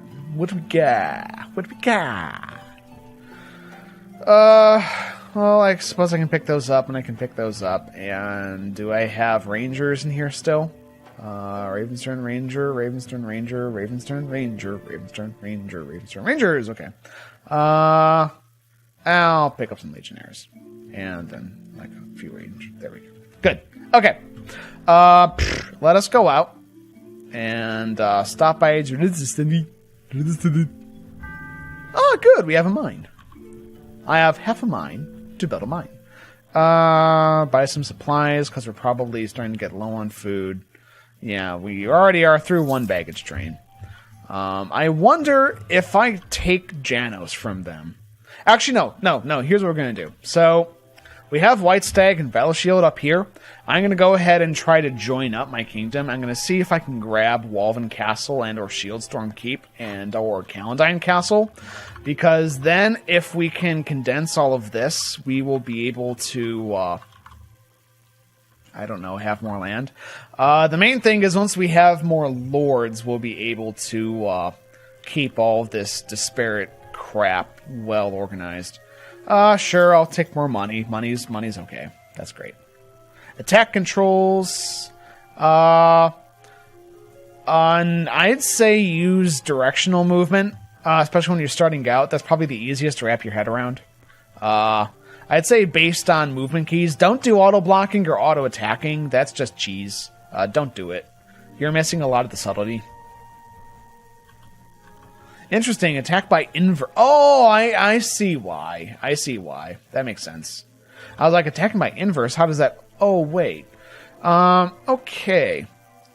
So, yeah, that's an easy smash and grab. I'm just going to take, like, 3 castles from you now. Okay? I hope you're okay with this.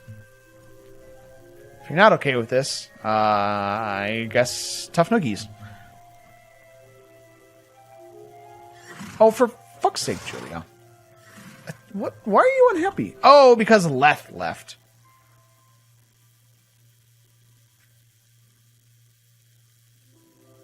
Okay. To Reveron.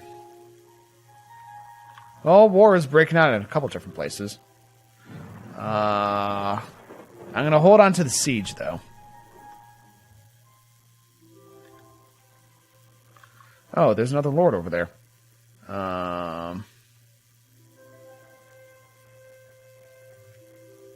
Wait until tomorrow. Reveron's been raided. That's unfortunate, but you know what? We'll take Caledine Castle from them, and then we'll go lord hunting. Because there's a couple of them wandering around there.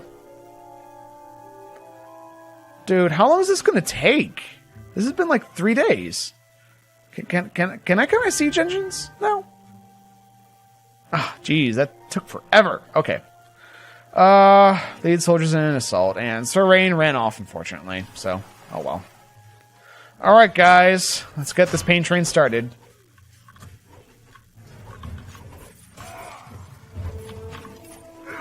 Make the crossbowmen go away by magic. Magical disappearing crossbowman trick. Go. And those fucking gladiators. Go away.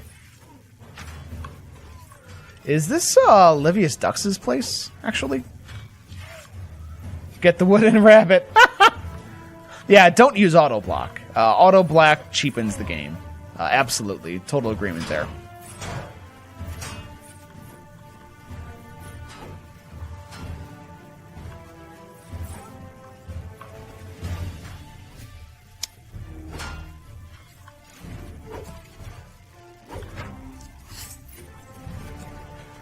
Okay.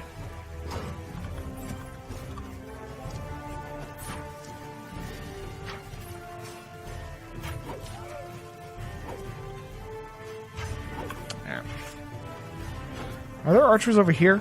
Yeah, there are. Go away. Your services are no longer needed. Goodbye. Goodbye, sir. Goodbye.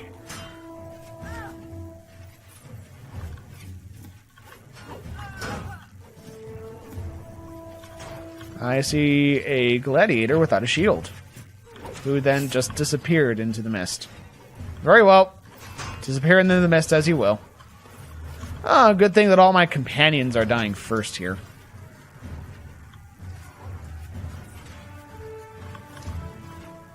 We are almost ready to go, kids. Come on. Yeah, most people use third person. It takes a little bit of adjustment to get used to third person ranged combat, but it's not impossible, and the dividends are worth it.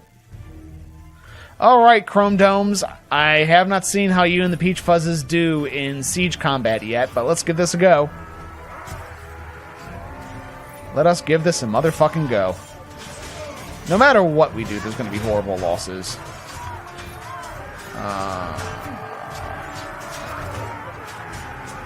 I was going to try to maybe jump over them, but that's probably going to get me killed, honestly. Just going to keep my shield. Especially, my health is already quite low now. Alright, we're making progress.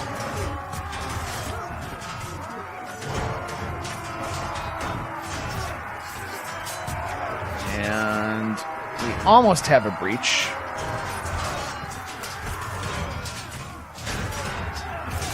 Okay, I'm gonna try to... Oh, no. God damn it.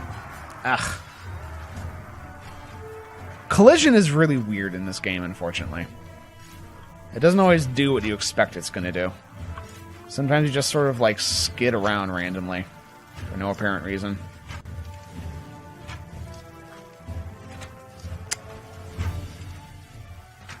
It's probably the most effective thing I can do here, honestly, is take out the reinforcements and get some momentum going.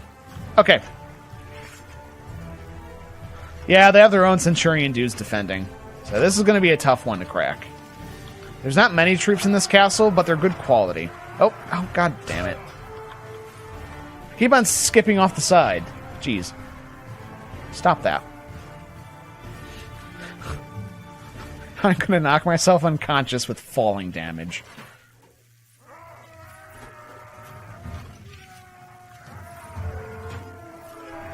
Are we there yet? Are we there yet? Are we there yet? Are we there yet? Are we there yet?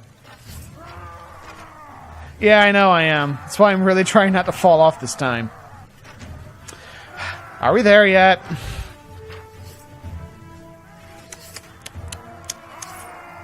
Are we there yet?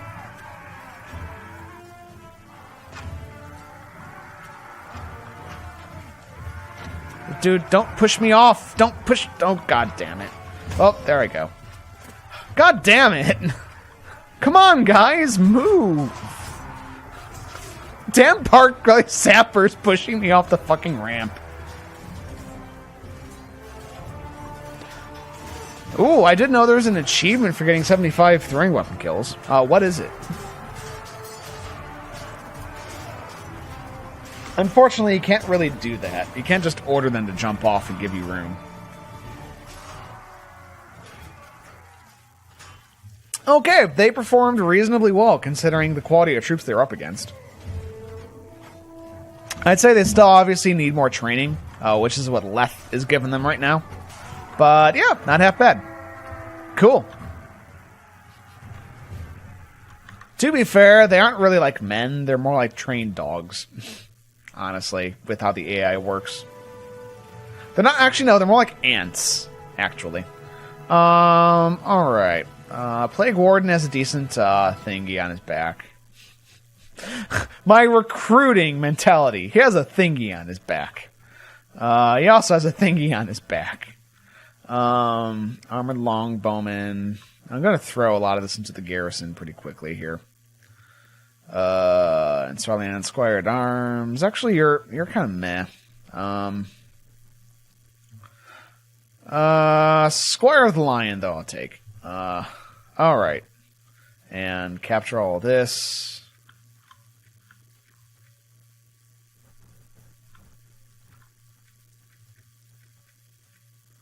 Holy Hand Grenade. No, the AI is always like that. It's actually on good AI, technically, but it's always like that. No, there's not a setting for siege to end when you die. You can just rejoin the siege by hitting tab. But when you run out of health, you'll have to let autocalc take over, which you normally don't want. I want to have it for myself. I want to go ahead and manage it. Garrison. Garrison, some of this. Just throw it in there. Cool. Alright. Let's check out the Lord's Hall. Of course. And of course, just get out of here. It's my castle now. I'll let you leave. If you don't twaddle around.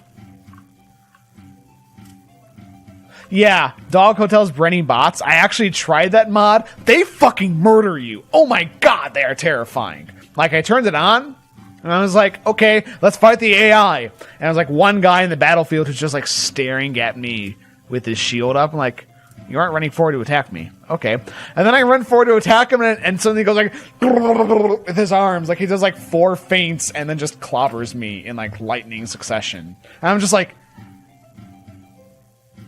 dude, you're like a level 10 foot soldier. What the shit?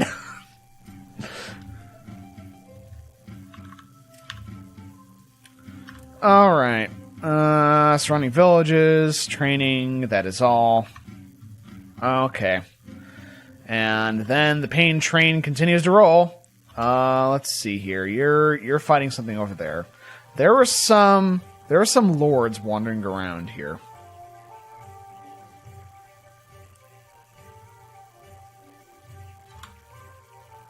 Oh, it's Justice Ducks. Hey, dude. I don't think I can actually catch you, unfortunately. Oh, there's quite a number of you, actually. I wonder if I could actually fight that. You know, okay, here's what we're going to do. We're going to catch up to the 151, and hopefully suck in a bunch of these other people to fight with him at the same time. Though they're all packing into fucking Walvin Castle. Damn. Okay. We can still probably win this. Surrender or die. Yeah, we'll clobber them. Yeah, I know. I'm looking at that line of castles right there. I want to grab as much of this back area as I can to unify the kingdom. The big thing, though, I really want to take away from this is I really want, like, 1 to 3 more vassals. Because I now have too many fiefs under my name, and my tax inefficiency is just going to keep on shooting up. And I have a couple of villages that aren't that badly off. Where did Order of the Phoenix spawn for you? I don't actually know. Honestly. I don't know where they spawned. I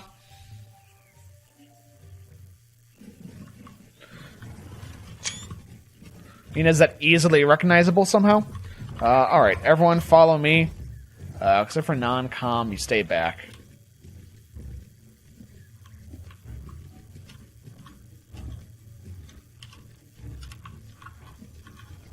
Alright.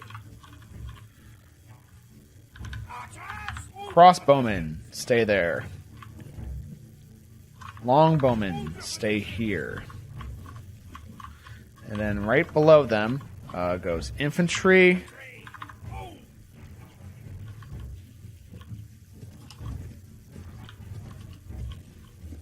Cav, you're going to stay in the van just in case they decide to do some more of that weird flanking bullshit. Everyone stand closer, and actually, companions start running in there, Cav start running in there. We don't have much time. Agathon just went down like a sack of crap. Neat.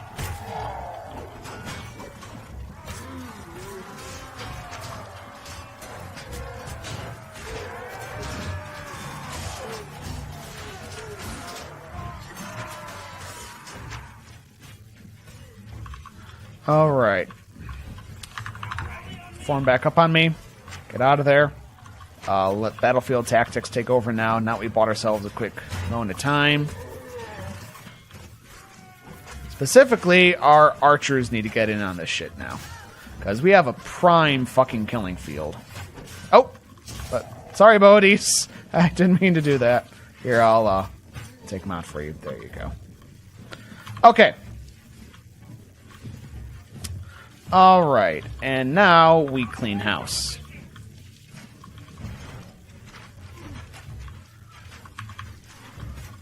when you train villagers to fight, yeah, that's happened to me a couple of times. When you train them to fight, and then their village gets raided, and then their village just collapses the moment you're done training them. That's always a little bit bizarre.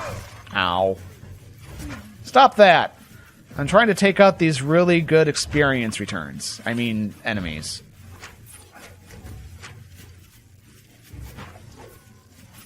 Of course, these little experience units are getting a little bit too close for comfort.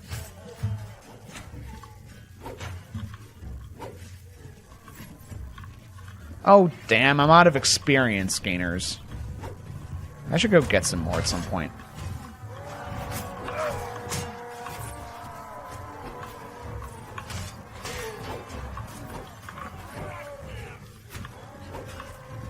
Alright, I can send Cav out now. Actually, Cav, come follow me. The infantry can go just stand there getting picked apart forever. That's fine. We don't care. What we do care about is this bullshit over here.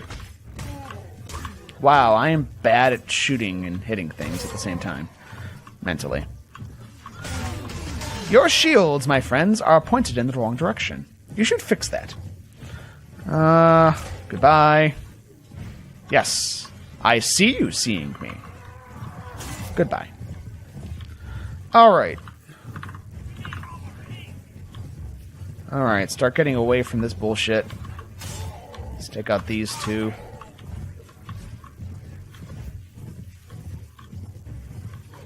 Alright. And we'll let the archers sort the rest of these guys out for the moment.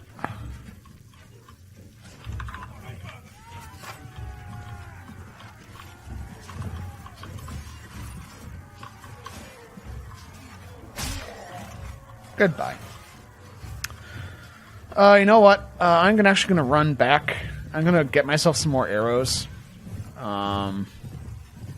It looks like my formation should be able to take that on without much micro right now. Black Iron Spear is one of the best. I actually gave my Peach Fuzz initiates, which are the sergeants, the Black Iron Spear for their polearm choice, and they do pretty good work with it, I have to say. They make a pretty good work, or a pretty good job of using that thing. As an experiment, I gave... What the fuck? Go away. As an experiment, I gave the knights, the knight infantry, the blunt pole hammer, because the blunt pole hammer is one of the best blunt two-handers in the game, and they're okay with it. It's nothing special, though, honestly. Alright, their archers are exposed again. Ow. You know the drill, guys. Okay, you, sir, go away. I can see you trying to shoot me. You cockmongers.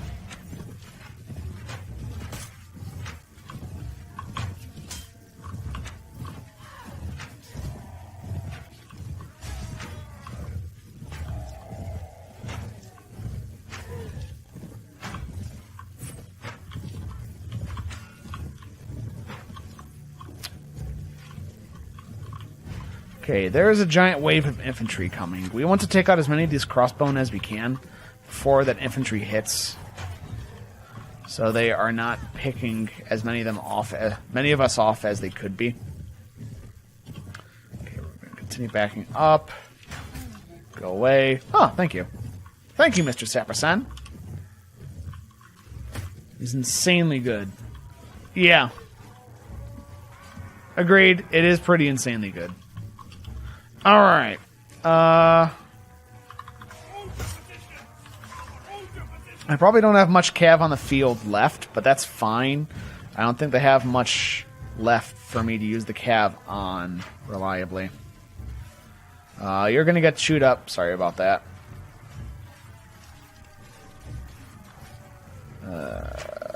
Stop that. Stop that. Okay, actually, you know what? Infantry, go forward and charge. Infantry, start your charge. I think we're pretty much... our quivers are pretty much empty. I'm going to go ahead and run back here. I'm probably going to get shot down running around back here. But we're about to just do the all-out charge anyways. And I'm just delaying the enemy and also drawing fire. Because it's the charge across the field that we stand to take the most damage in. Okay, you know what? You can take me down. Just don't take my horse down, please.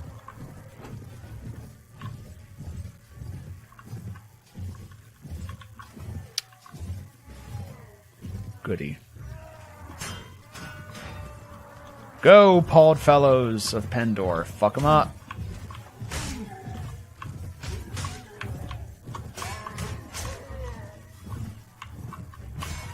We're getting a good kill count this battle.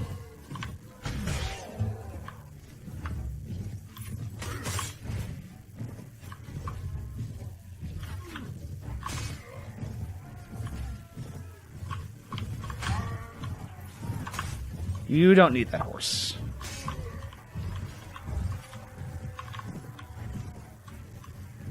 Hello. Hello, arsewipes. Prepare to be flopperknocked. Alright. Alright. Okay. We're doing good damage. We're still trading really well, too. Though you know what? Infantry start forming up over here. Don't all go charging in. Infantry form up, archers form up, archers form up.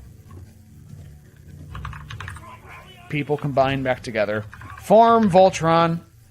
Form Medieval Voltron, please. And get your shield out before fucking plucky-ass noob crossbowman takes me out.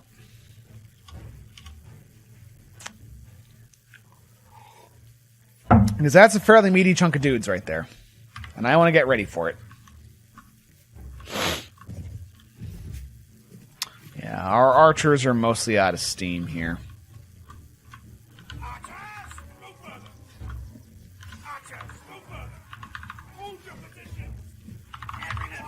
Everyone stand closer. You should not be that spread out. Alright. They're walking into the middle of the formation. Charge and pull in the ends. Where did that swing go? Why did I put my sword away? Stop that. That was exceedingly dumb. I should not put my sword away right when I'm about to hit somebody. Words of wisdom from Gigmaster. No you don't. You cheeky fuck. I will take whiffing a bunch of times to not randomly taking a spear to the face. I'm getting knocked out here. As long as I can get their archers to put their shields up in a couple of places, I'll take that.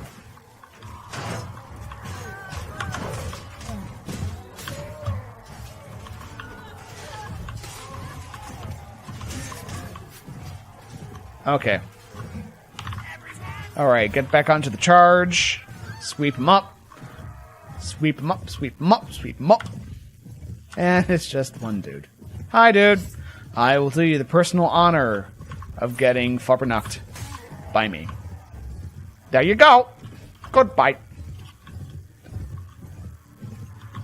Nicely done. 1 killed, 33 wounded, 7 killed. Oh god, surgery is such hacks. Almost likes my kingdom. That's close. You're free to go. I'm like, if I can find a dude at like 20-ish, I'm gonna try getting him into the fold. Free to go. We're very close on a couple of these guys. We're almost there. What have I done today? I have installed a switch, 36 port switch. I have crawled into a shitty, dusty closet. I have repaired a shitty, dusty closet shelf. I have mowed a lawn, cleaned a kitchen, cooked a dinner, squatted about 40 times with about 160 pounds of weight, ran for 4 kilometers.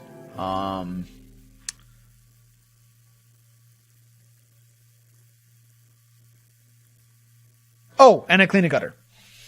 Right. I was like, what was the... Oh, yeah, I cleaned a gutter.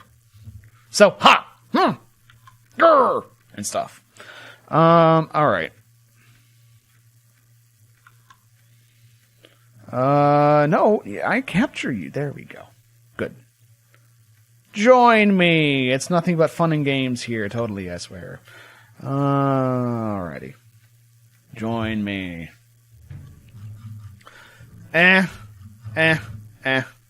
Unfortunately, not much opportunity for valor in North Ohio. I mean, it's Cleveland. What do you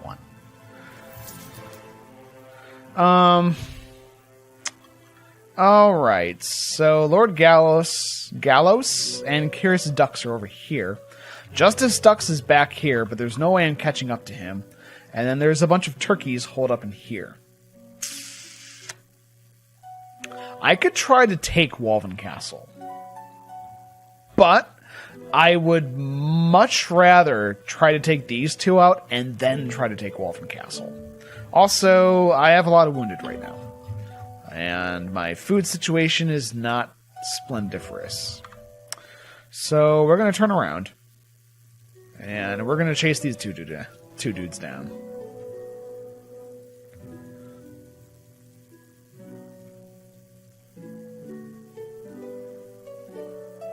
Hi, dude. Hi, y'all. Hello. I'm gonna fight you now. I shall carve a Cyclops bone crown now and rule you. No. I like my crown. You can see it in the game right now. See that crown? Look at the majesty of this crown.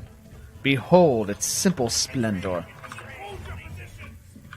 Though Cyclops bone crown, that would be pretty cool, but still no. I'll pass. I'll pass on the whole being ruled over thing. I'm waiting for the alien overlords. It's not letting me. Why not? Why is it not letting you make a Cyclops bone crown? That should be awesome. That should be awesome, and the game should bow before you for you being able to have such a chance in the first place. But no, game's all like... that is a technical term, by the way. Is a technical term for the game. Just so you know. Now you guys are running too far in that direction. Something is weird about the infantry and the shield wall designation and how they think where they're actually stationed. It's got 16 of hair. Oh, that's great. Maybe you can make a Cyclops hair amulet so that you can think of all the wonderful times you had. I don't know. That sounds disgusting as fuck. Alrighty then. You know, I wonder if I could get a award for shortest war ever with Bacchus Empire. Advance a little bit more, give the archers some breathing space. And we're going to go ahead and try to cheese these assholes off. Cheese. Hello?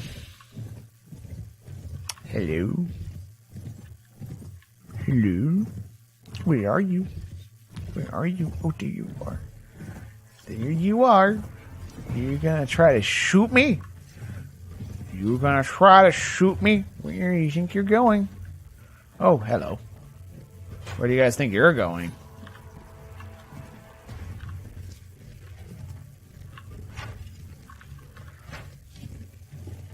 Yeah, that's the downfall of the Shadow Legion Marinesses. You don't really add a shield. You could really use a shield.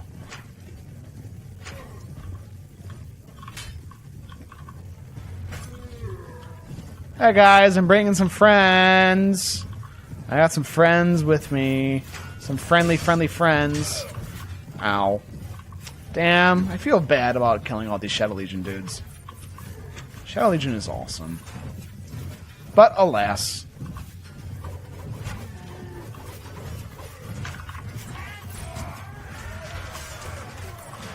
And collapse. Man, there's so many Shadow Legion in here. I am very happy I'm killing this guy in his own before I have to deal with all of them in a larger army. That is much preferable.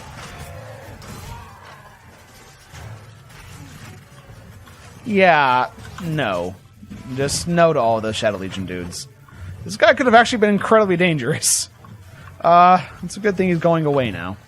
But seriously, so many Shadow Legion dying here. It's so sad. Oh well. Such is life. Alright, now what are you doing?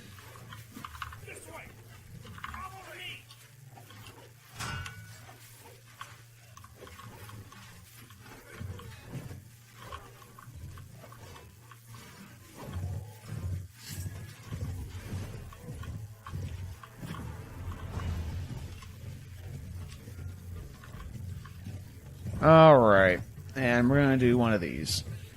We're just going to drag a lot of the cav across them as they're facing the archers. And yeah, no, that's gone. Goodbye. Well, we should still be in condition to crush them, just with more losses than I normally like. That axe swing, though. Alright.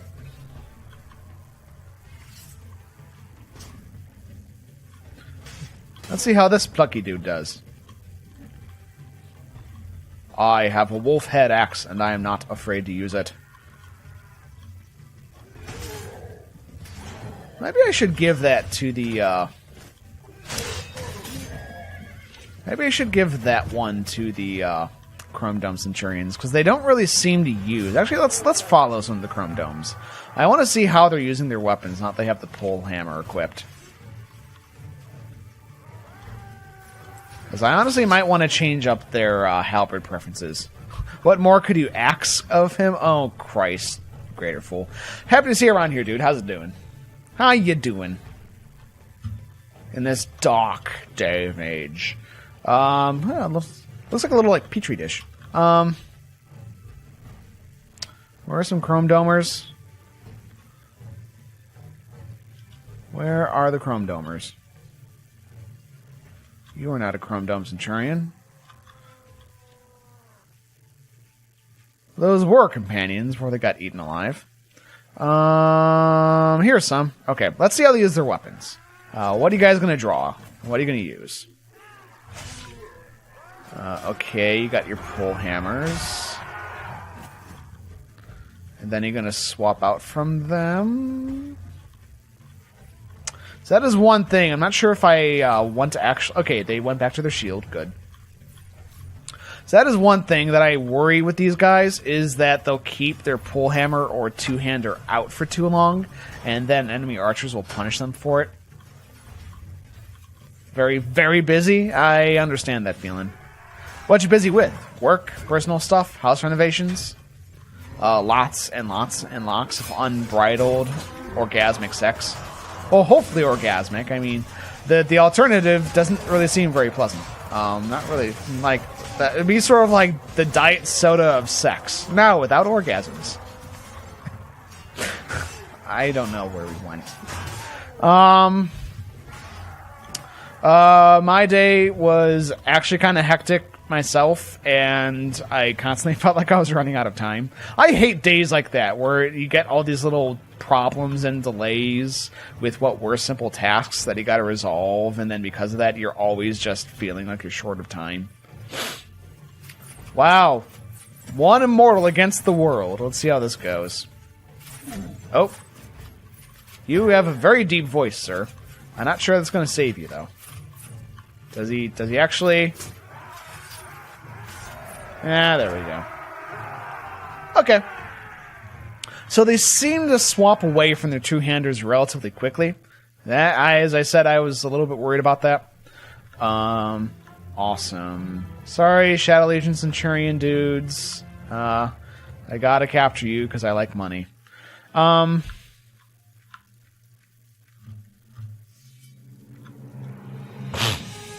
Boop-a-doop. Nice. School, theater, getting a job. Ooh, theater? You do theater work? Doop-doop.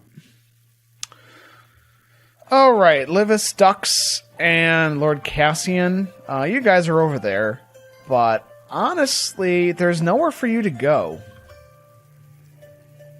You're running back that way. Because Lord Cassian is all on his own. I'll take that. I like money. Okay, I'm going to try to get ahead of him and turn him around. Because this way, I can take both of these guys on at the same time. And Count Rain is a lot fresher than the rest of us.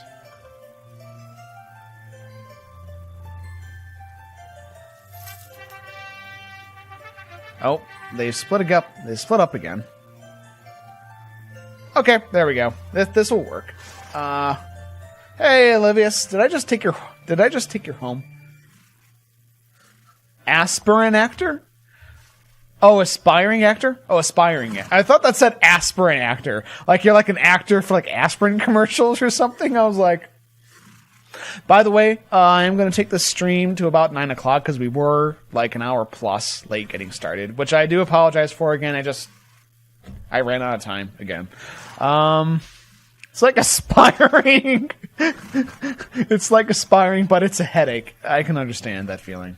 I actually took like 6 to 8 credit hours of acting and theater courses and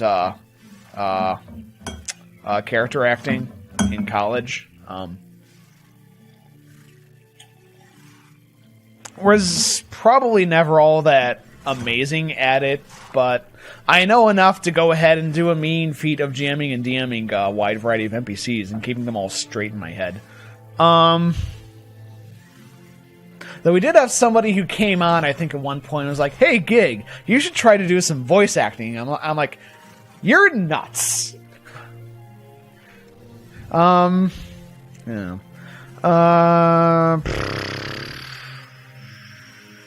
Yeah, fuck you. Right, I forgot I need to fuck you. Fucking you is of the highest priority. That makes it sound like you're like a hot item, Livius Dux, but let me assure you, do not worry, you're anything but. Alright, let us set up the column of pain, the pain train. How big is our cav force now that Serene is working with us? On this one.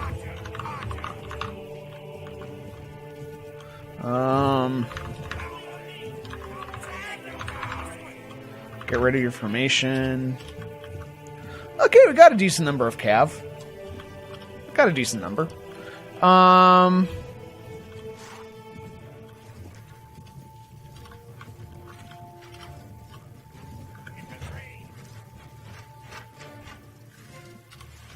Infantry starts sidling over to intercept that bullshit coming in.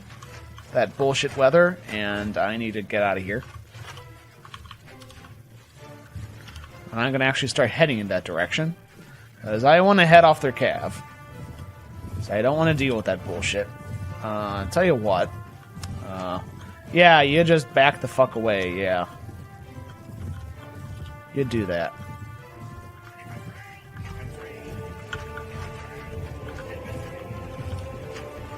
You do that.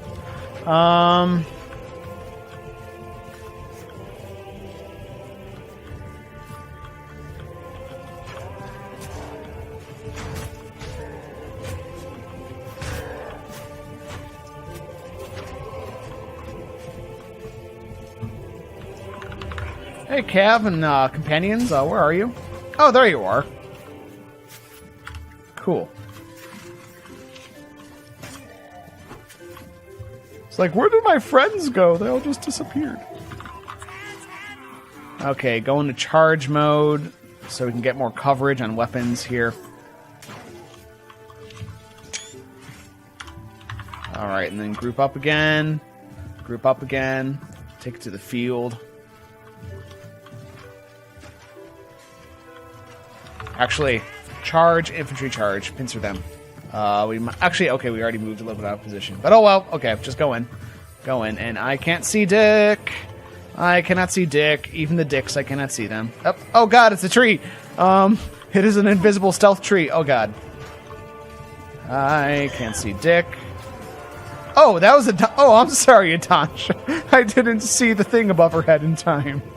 Damn.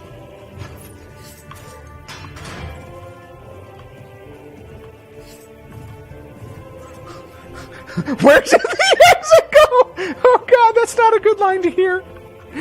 Why are there so many Cyclops in here, and where did the exit go? It sounds like you're not having a fun time of things. Okay, back up. Back up. Back it up, tuck it in, pack it in, get it ready. Get the anal butthole maneuver ready. The anal... What other sort of butthole would there be but an anal one? I don't know. Sometimes I just, like, open my mouth when part of my brain is thinking about strategy, and it just sort of starts doing things of its own accord. Like, I just, like, open it up and the valve turns on and then words come out, and the words don't always, you know, make sense. I apologize. I apologize for my mouth. My big, filthy mouth. Talking about anuses. Apparently just got, I don't know, anuses on the brain. I wish I could make that the title of the episode. Anuses on the brain. You know Gigmaster, he's got them all... Oh, God. I got a crossbow bolt in the brain in that case. Seriously, I can't see dick. All the dick I cannot see. We're gonna clobber them, though. There isn't much left of them. Oh, back. Ugh. Oh. Ugh.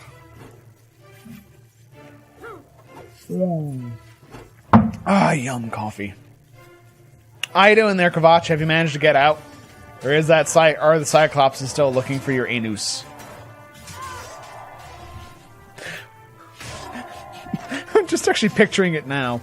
The snail man that wants to rule the world getting clobbered by Cyclopses.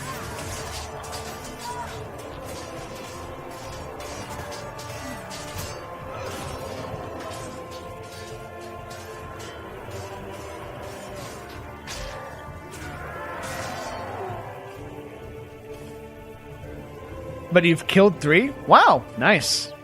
Congratulations. Congratulations on still being alive.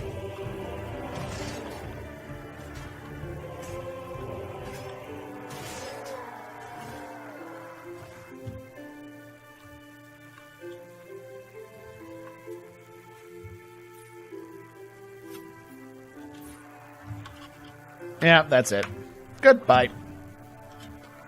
Alright, so there's another dude. Yep, you're mine. Okay, so... Wow, I am just... racking up the prisoners here. I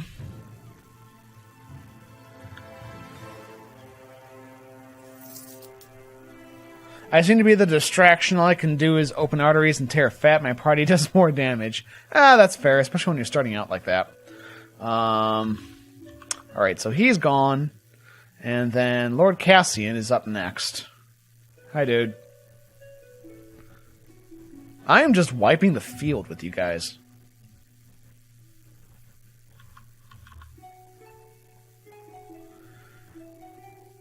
Alright, and you're just cunning. Yeah, surrender or die. Okay, I'm going to take this dude out. And then I'm going to head back into Ethos and start dropping some stuff off, because I am now overflowing with crap, quite honestly. I have just way too much stuff on me now. And I've fought like 8 battles in a row. So I think I have pretty decisively beat the absolute ever-loving shit out of Bacchus. I don't actually like this position. Let's re-roll. What do we got? Oh, I love this position. This is great. Longbowman, go ahead.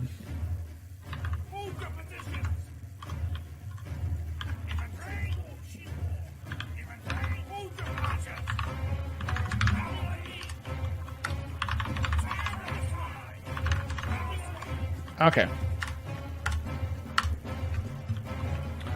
Alright, so they're heading out quick and fast. That's fine. Wow, look at all that. Bunch up. I need to get a Pendor heavy bowman so I can assign them a longbow instead of crossbow. Because right now I don't really have much of 2 ranks of archers. I just sort of have this weird little back nub of the Ravenstern Rangers. Alright, where are you sending your cav? Alright, you're just sending it straight into the mall. Oh, no, you're turning around. You're just buzzing us. Well, if you're just going to buzz us, you're going to pay the price. And you're starting to approach. Infantry pivot around. Ah, that's it. I just... Mountain Blade, where'd you go? Mountain Blade just, like, closed on me. Well, it didn't close, but I just suddenly lost focus right when I'm about to charge into these dudes. Like, what the actual crap? Castle Defense is French Taunter Simulator? That's fair.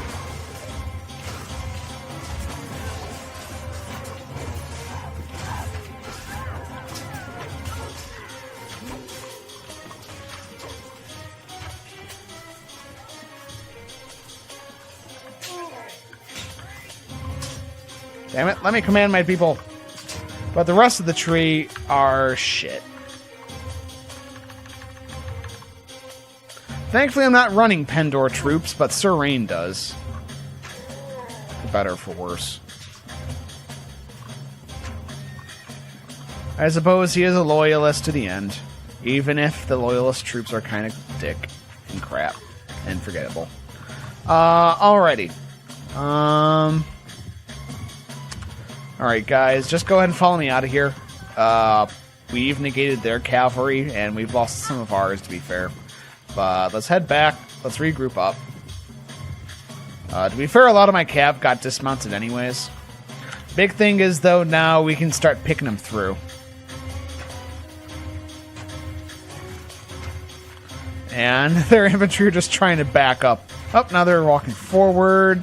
Wow, geez, guys, make up your mind. Yeah, I'm just eating them alive. Just mop them up. Two-hand sword using troops need more weapon proficiency or something to make them useful. Yeah. I have sort of noticed the same thing when I see a lot of those Pendor swordsmen in a siege, and they're trying to hold a wall. Or when I see them in a troop group up. It's just...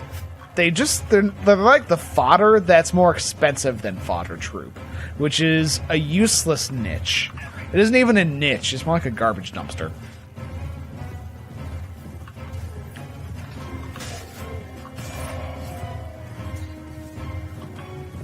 I mean, before, apart from the archers, well, obviously, still the archers, but before, there's at least, like, a couple of things that, like, the Pendor troop tree was good at. Like, you could tell how it was similar to Sarleon, with the easily massable, but sort of still disposable, herp-derp-derp, longbowmen, the man-at-arms as well. The Pendor swordsman was interesting, but sort of meh. The archers were... the greys were quite good. The mounted horsemen for them made them stand out a bit, because the commoner horsemen... The thing is, they had decent commoner horsemen before regular bunches of commoner horsemen were a thing. And then just everyone else got a bunch of improvements here and there, and they just got less sexy all of a sudden. That's the thing, I've mentioned this beforehand. I think my chief problem... Yeah, they're still worse than Kierkegaard's. I think my chief problem with Pendor, though, the Pendor troop line, isn't like necessarily questions of balance, and just hear me out on this. I think my problem with them is that it doesn't feel sexy to use them. It doesn't feel interesting to use them. Using the Pendor troop line sort of feels like you're using the default theme setup for Windows or something. You just mass troops, and you throw them at the enemy, and you have some good archers that are fun to watch, sort of, kind of, maybe, and that's it. It's like, whoopee. Have some more vanilla ice cream with that white plate, with that basic table setting, and nothing else. Or another way to put it, the Pendor troop line is so vanilla, it makes you want to choke on it. Oh, of course I'm big on feeling sexy. I mean, just look at my giant head. I don't know what that sound is, by the way. again, is just sort of one of those noises that come out of my mouth. I make no... Actually, I make lots of excuses. What am I saying? I make, like, nothing but excuses. You know what I mean, though, when I say sexy. It's just not exciting. It's not interesting. It's just like, I got troops. Move troops forward, 20 go to 10. Just whatever.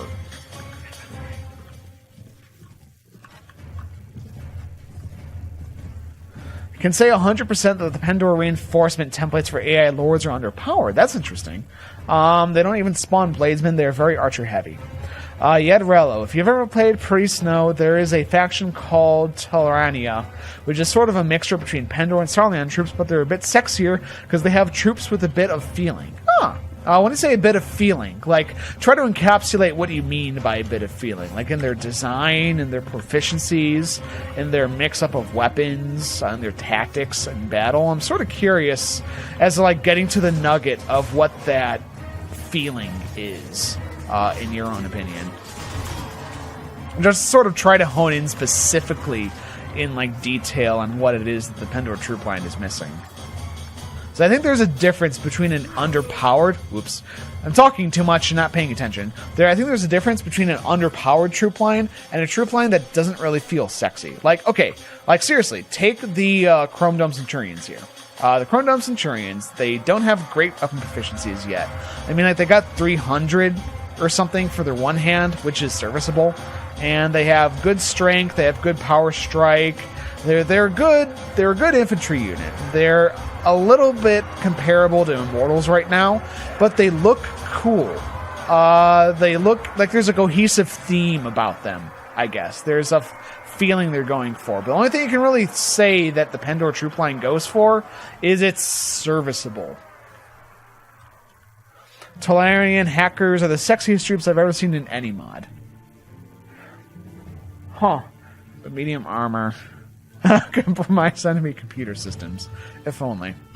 Lord Cassian is cunning. Yeah, you're my prisoner. Come here. Blackheart Squire, I'll pick you up. Capture. And I am full of prisoners. Let's get rid of the shitty ones. I don't care about those guys. I don't care about the skirmishers. They can just all leave. The brigands are really not that interesting. Town militiamen, please. Alright. Crossbowmen. Armored crossbowmen. Legionnaire. Very nice. Okay. And that's pretty much it. So let's go ahead and pick up that. Let's pick up that. Okay. Very well. Like, what they need is to distinguish between different melee combat styles among factions to give them flavor. Exactly. The key thing is... Okay, there's an element to game design. There's probably a better name for it. I suppose you could roughly, overall, call it visual identification. When you can look at a troop... Or when you can look at something and go, that's a this, or that's a that. And the best example I can think of... they're going to talk in the background, whatever. The best example I can think of... sorry, Prophecy of Pendor devs, I just don't want to lose this topic. The best example I can think of is Age of Empires 2. Like, you look at a town center... And you know it's a town center just by the way it looks. You know what it does. You have a general feeling of what it's about. And the styles can vary. The shapes can vary a little. But overall, you look at it and it's immediately recognizable. I can just glance across and go, oh, it's a town center. You look at the other troops and you see like the Deshar Bladesmen. Or you see the Jatu. Or you see... the Sarleon Man-at-Arms, or the Kierguard. And you're like, okay, Kierguard, he's a heavily armored dude with an axe. It's a short axe, but he's a high-tier troop, so it's probably a fast swinger. So he's a heavily armed, fast, swingy dude. He's probably good in mass. He's a good, solid troop, that sort of thing. You look at the Pendor guys, and you think, okay, so there's a guy with a big two-hander sword, so he's probably a good shock troop. And then they're archers... They have a lot of fairly cheap archers, but it looks like you can mass them a lot. They're pretty good, so it's a Sarlian archer. And then their men-at-arms, I guess they fight people. Their mounted horsemen don't have shields, so I can't send them into combat. I guess they're really good shock value, but then none of them really perform like the way you think they would. And they just sort of go out like this wave, just turns into this mass because you don't know what to think about them when you look at them anymore. After you fight them with them a couple times, it just turns into, okay, just get X number of Pendor troops and just vomit them out into the battlefield and see if you win. Which to me is not exciting.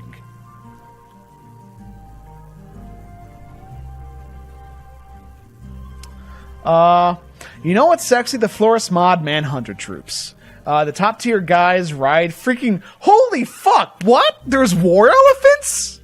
The fuck? Where did that come from? There's so much specialization that is possible in Warband. Agreed. You can vary their athletics, armor values, encumbrance, riding, weapon efficiency, power strike, weapon type. You can vary their shield coverage. You can vary, like, if they're a ranged unit that just packs a lot of ammo and nothing else. You can vary if they're like a very slow infantry style guy with good armor. There's a lot of different things you can do. There are a lot of different flavors, but Pendor's just there. I don't know. Like, yeah, war elephants sound like they're so worth it. Agreed. Urist! Hey, buddy! Sell all the prisoners. Holy fuck, that's a lot of money. Let's go to the garrison. Let's get all these guys out for you. Let's put these chuckle nuts in. Like, I don't know exactly what I would change with Pendor. I am a dev for pen and paper games, specifically for Pathfinder publishing, or for Pazio, for third-party Pazio, but and I've homebrewed a lot of different stuff. I've come up with new rule sets for new systems in the pen and paper game, but I've never done game design on a PC, at least. So this is very definitely a, like backseat throwing tomatoes at the screen and screaming out what you do could totally make the movie better if you just, they like let you do it or something. Yeah. But from the perspective of a guy just running around playing the game for funsies, Pendor is just unattractive to pick. That's just the end. It doesn't feel attractive to pick, I guess. Like, you think about a strategy for the Pendor troops, and the main strategy is basically just get a lot of them.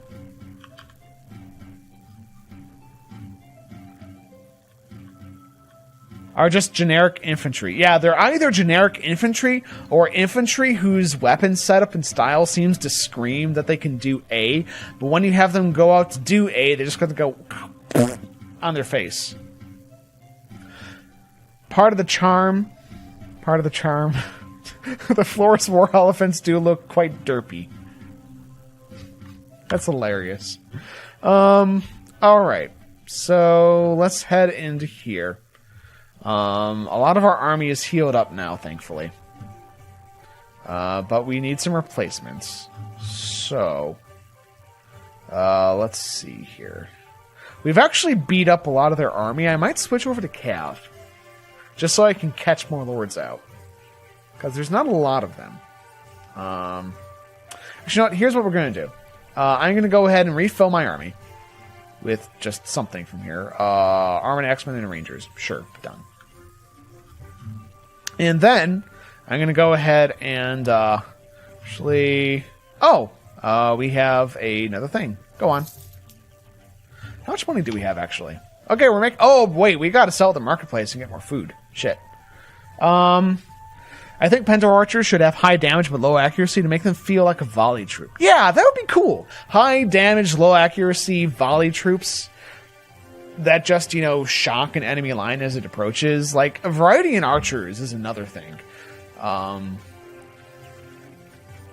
also a problem with, like, volley troops like that in Pendor. Is a lot of people, because they don't use hold fire very much, if ever, they just run out of ammo, and then people are like, okay, what's the point?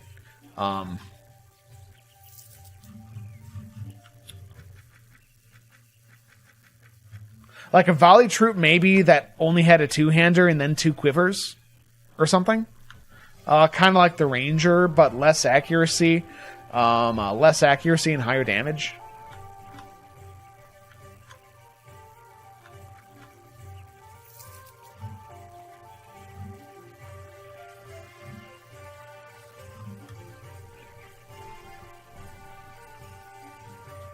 Alright. Oh, and... Oh, right. I took a bunch of people out of the tavern to go ahead and give to Ordis. Hey, dude. So those prisoners... Fantastic. Now we're empty. You can make their low-tier troops able to take down higher troops by giving them pierce or blunt weapons. Yeah. That would be cool. That wouldn't be too far away from the lore either, yeah. Alright. Oh, hey, the bald fellows are still around and kicking. Hey, guys. Oh, and now they're accompanying the fun police. Okay, cool. We have merged the army. My tactical genius totally knew this was going to happen. Let's actually look at construction reports quickly. Because you can probably stop by a couple of villages here and get some stuff constructed. Those two are looted. That's fine. Manage the village. Rebuild the mine.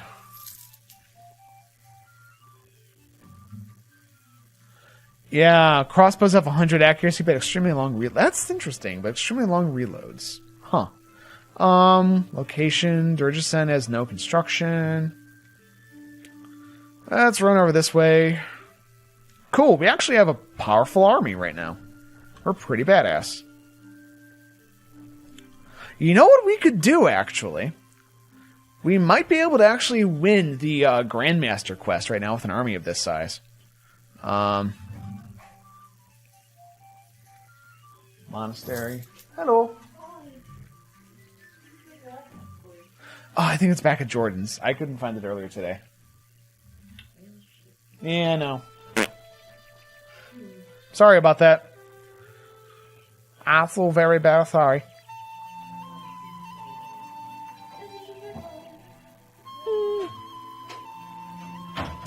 Okay, so the Grandmaster quest was over here, I believe. Around-ish. Urist Pendor, for a world with so much heavy armor, blunt and piercing weapons are underrepresented. Enough troops with one hand. Warhammers, picks, morning stars. Yeah. Go to Nagogs? Yeah, I could see that. Dude, stop getting distracted. Come over here. Dude, stop running off after random shit. Oh, fuck. Well, I was going to have an army that could take them on, but he's off chasing a bunch of farmers. Christ. An anti-armor weapon should be a big thing, yeah. Okay. You know the funny thing that occurs to me? The troop lines with the most variety are like the bandit troop lines. Like the bandit troop lines, the robbers, the militia. Like, they have, like, the weird morning stars and the two-handed hammers and a bunch of that weird crap and stuff that blocks... Actually, no. You know what? What about a Pendor infantry troop line for the commoners that specializes in breaking shield blocks? Because there's weapons that break shield blocks specifically. Why not have them specialize in that? No other, like, Kingdom troop line does. That would be something unique for them. Something interesting. It'd be good for castle sieges, because you get a bunch of those dudes up into a wall, and you just have them crush through all the shield blocks that everyone throws up at the top of the ladder. That'd be good to have. Yeah? Maybe, you know, make a better two-hander block smasher than, you know, like the kludgy giant wooden hammer, or something else like that. Yeah, something like that.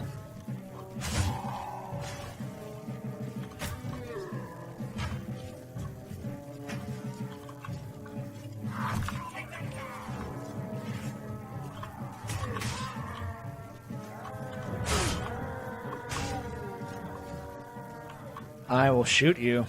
I will shoot you. Ow. Jesus.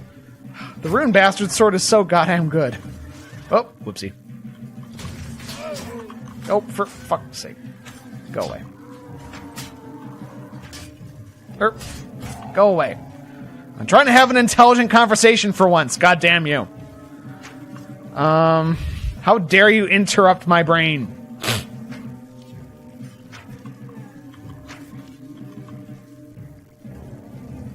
Pendor Man-at-Arms has a pole hand. Very few spawn with it, and they lose it on upgraded bladesmen. Yeah.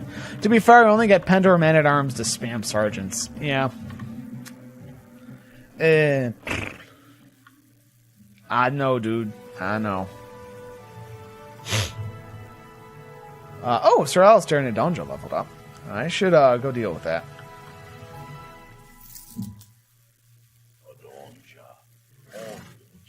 Yeah. The howling of hell. Bleh.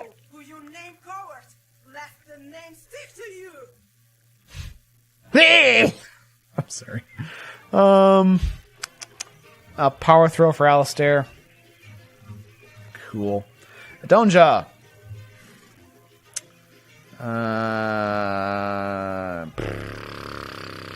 Let's start getting your strength up to the 27s and the 30s.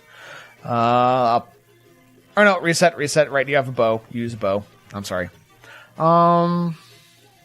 That's up horse archery. You need that. You really need that if you're going to be using a bow on a horse. Okay. So the war party of the bald fellows is just going to go herring off. Oh, here they come. I have the same problem with Starlight Men-at-Arms. I have a Morning Star that can convert to an entirely different troop on upgrade. The Halberdier should be an optional side grade. That's not a bad thing. It's not a bad point to imagine. Like the difference between the two of them. Okay, actually, here's what we're going to do. I can do the Grandmaster quest at any point. I'd much rather take on Lord Gallus, apparently. Wow, you have a lot of prisoners. Oh, that's because of the Serpent Cult fight. Fair enough. Alright, let's get Sir Rain in on this business. Alright, surrender or die. Alright, I think I'm going to go ahead and clean him up, and then I'm going to go take another castle. I'm going to clean him up, I'm going to go take another castle, and then I'm going to convert my army over to a Cav army again. And then I'm going to go looking for arseholes. Solid arseholes all the way down.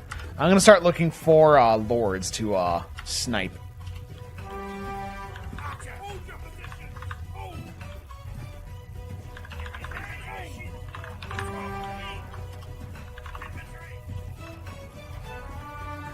Maybe a two-hand Morningstar user rather than a Morningstar plus shield troop would be cool. Yeah, that'd be cool.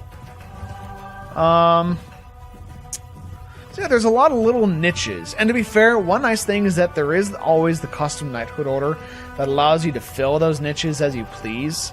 But I'd much rather to be able to, you know, choose factions that fit certain playstyles well.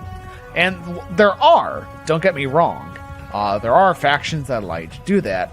But Pendor doesn't really the Pendor troop faction doesn't really help with that. The Pendor troop faction doesn't help you fit a playstyle at all. It just lets you vomit troops at people. And there's so much more it could do.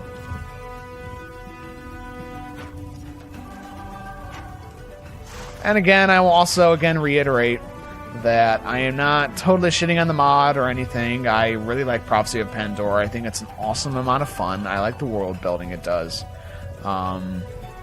And I'm a fan of the dev team and a fan of the art assets they made for the game. I mean, there's a reason I'm playing it. There's a reason I'm playing it for a stream and why I've played it so much personally. It's not like, you know, I have suddenly fallen out of favor with it, but I love it, therefore I am going to criticize the shit out of it, given a good conversation. Hi guys, how are you? Hey, you want to chase me up a hill? Chase me up a hill so I can throw some stuff at you?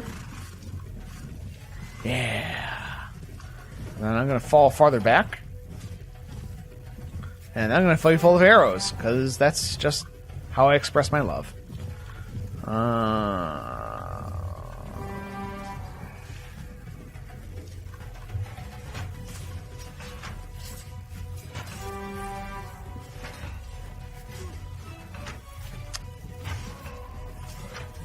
Is that Lord Gallus? I think it is. You guys gonna fuck him up? Yep, there you go. Yes, fight under the cover of my archers. It's great. It's a great time.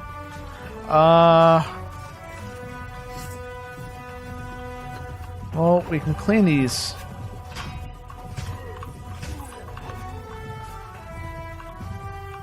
And now we run away from that.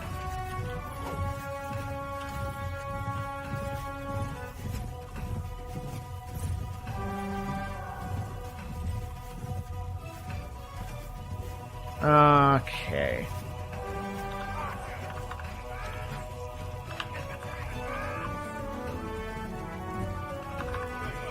All right.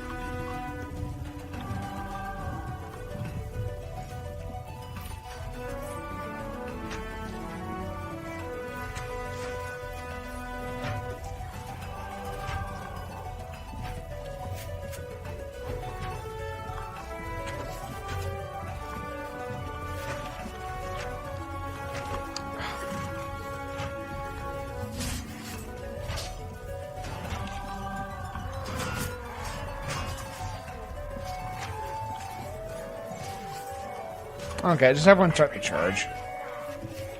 Everyone start to charge and just clean this guy up. We got places to be.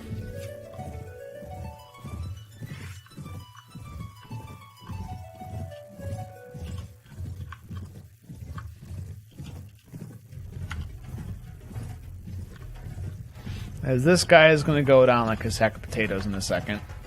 Because I don't think this reinforcement wave is going to have very much all that special in it.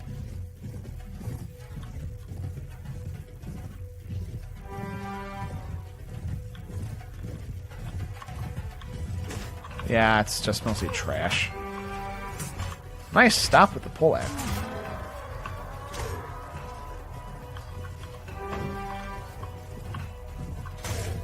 Goodbye.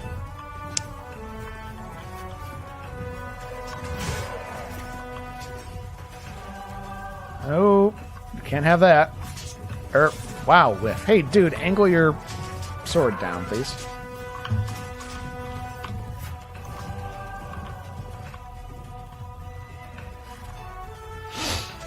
Oh, my surge of energy that I got from drinking all that coffee is finally starting to ebb away to be replaced by this sort of blind mental haze of exhaustion. Blah. I am really interested to see what the Prophecy of Pendor team does, though, when Bannerlord comes out. Because this is probably my last time playing Prophecy of Pendor with the stream. Unless a huge major update comes out before Bannerlord. I mean, I've just played so goddamn much of it by this point. And I'm having a lot of fun, too.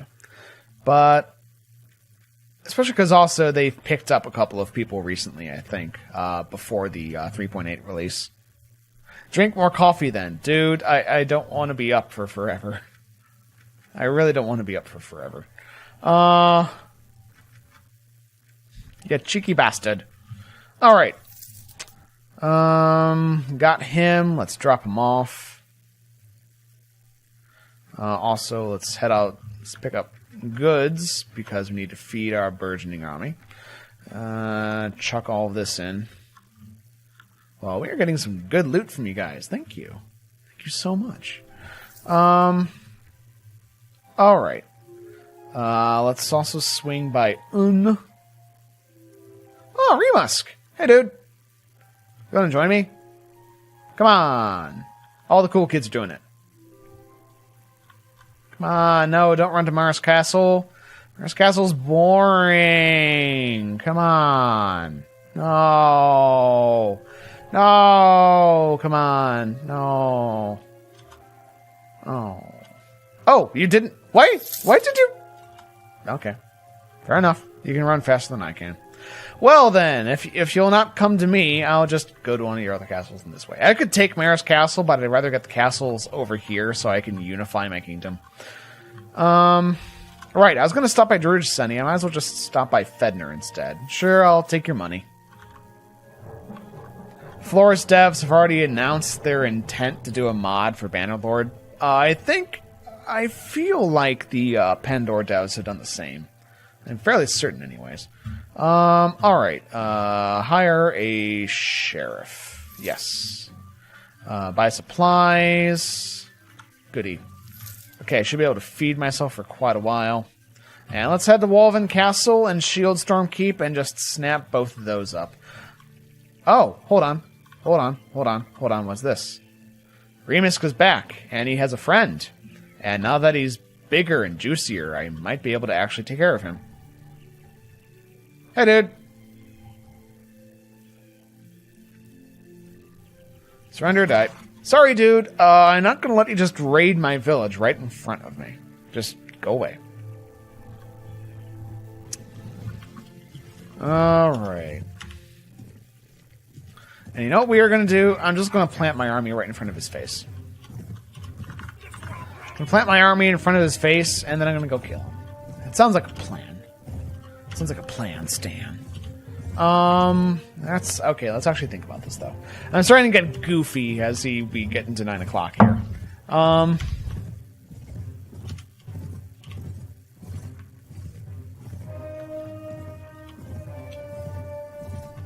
By the way, random question for you guys watching right now. I don't know if you've heard, but a piece of interesting news. We don't know when. And here, we're getting into a little bit of discussion about sort of how the sausage gets made. A little. Twitch recently announced a plan to do... I think it was called a Twitch Associate Program or something. You know there are Twitch partners out there. Channels obviously bigger than this one. Sorry about that. Who, you know, get ad revenue, they get bits, a bunch of other stuff. It's cool. The associate program is sort of like Partner Lite.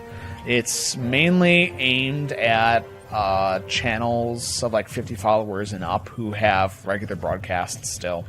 Well, I think it is personally. I think it's a good move primarily because Twitch recognizes that a lot of smaller channels that like run off Patreon or take small donations, crap like that, that's lost revenue for Twitch. And also a problem for small channels because the small channels do a lot of that stuff. They have to, you know, set up a bank account and worry about fraudulent returns on money and a lot of other crap and overhead. So it's a smart business move. It's a smart PR move. The main thing that the channels would get, though, is they would get the ability to do bits. As you've probably seen in other channels, it's a form of donation contribution business. Sort of stuff that allows a channel to take those sort of donations and cheers more easily and in a more fun community manner. Some people have already mentioned, though, that they don't like bits on other channels because they feel it's distracting. Primarily Kvatch mentioned this because he has ADHD and he finds shiny, flashy bits across the screen at all times a distraction from actually watching the stream, which I can understand. I'm curious what you guys think about bits. If you specifically don't like it, or there's certain implementations that you don't like. Not that the program started. We don't really know what they're specifically looking for, except that they have like minimum requirements of like 50 followers and like a small number of unique streams a month and a certain amount of hours streamed, that sort of stuff. But we are guessing, unlike the Twitch Reddit and the Twitch Discord community, that there's probably more specific things they're going to look for, and they'll email us when or if we get picked. Like all these smaller channels get picked for that sort of thing. But I'm curious what you guys think about bits. Don't really care one way or another about bits, really. Long tail is the only reason I go to Twitch. The long tail? What is the long tail? I must be missing something. Twitch already pays for server time for all the small-time streamers. Might as well make a buck on them. Well, yeah, they might as well make a buck. Well, to be fair, they already do make a buck on us. Because I don't know if you guys have seen them, or if you have ad blockers, you obviously probably haven't. But ads do get run on my broadcasts. They just aren't monetized to me. They're monetized to Twitch. So Twitch already makes money off of us. Off of channels like me and my channel as well, even if it's not very much. The main thing is that this is a vertical integration for Twitch rather than a horizontal one, because Twitch is looking... I think, again, the reason it's a smart business decision is Twitch is looking for a way to allow smaller streamers to be able to benefit from their donation framework without making partners feel like they're, they're losing some of that stuff they've fought for hard to get. Because, I hear horror stories all the time about small channels that try to set up, Patreons, or set up small, discrete donation channels, or P.O. boxes, or that sort of stuff, and get really burned very hard because they don't have the same business acumen that, all of Twitch does, and somebody does like a bunch of return charges on their donations because they're a fuck twat, and then suddenly their bank account is overdrafted by $200 and they're screwed. Giving people access to this sort of thing, I think, is a really good step. I'd be all for bits if I didn't have to see them, especially when they hang around on screen. Like the little bit cups people have, like the little bit cups with the shot glasses. Is that what you're talking about there?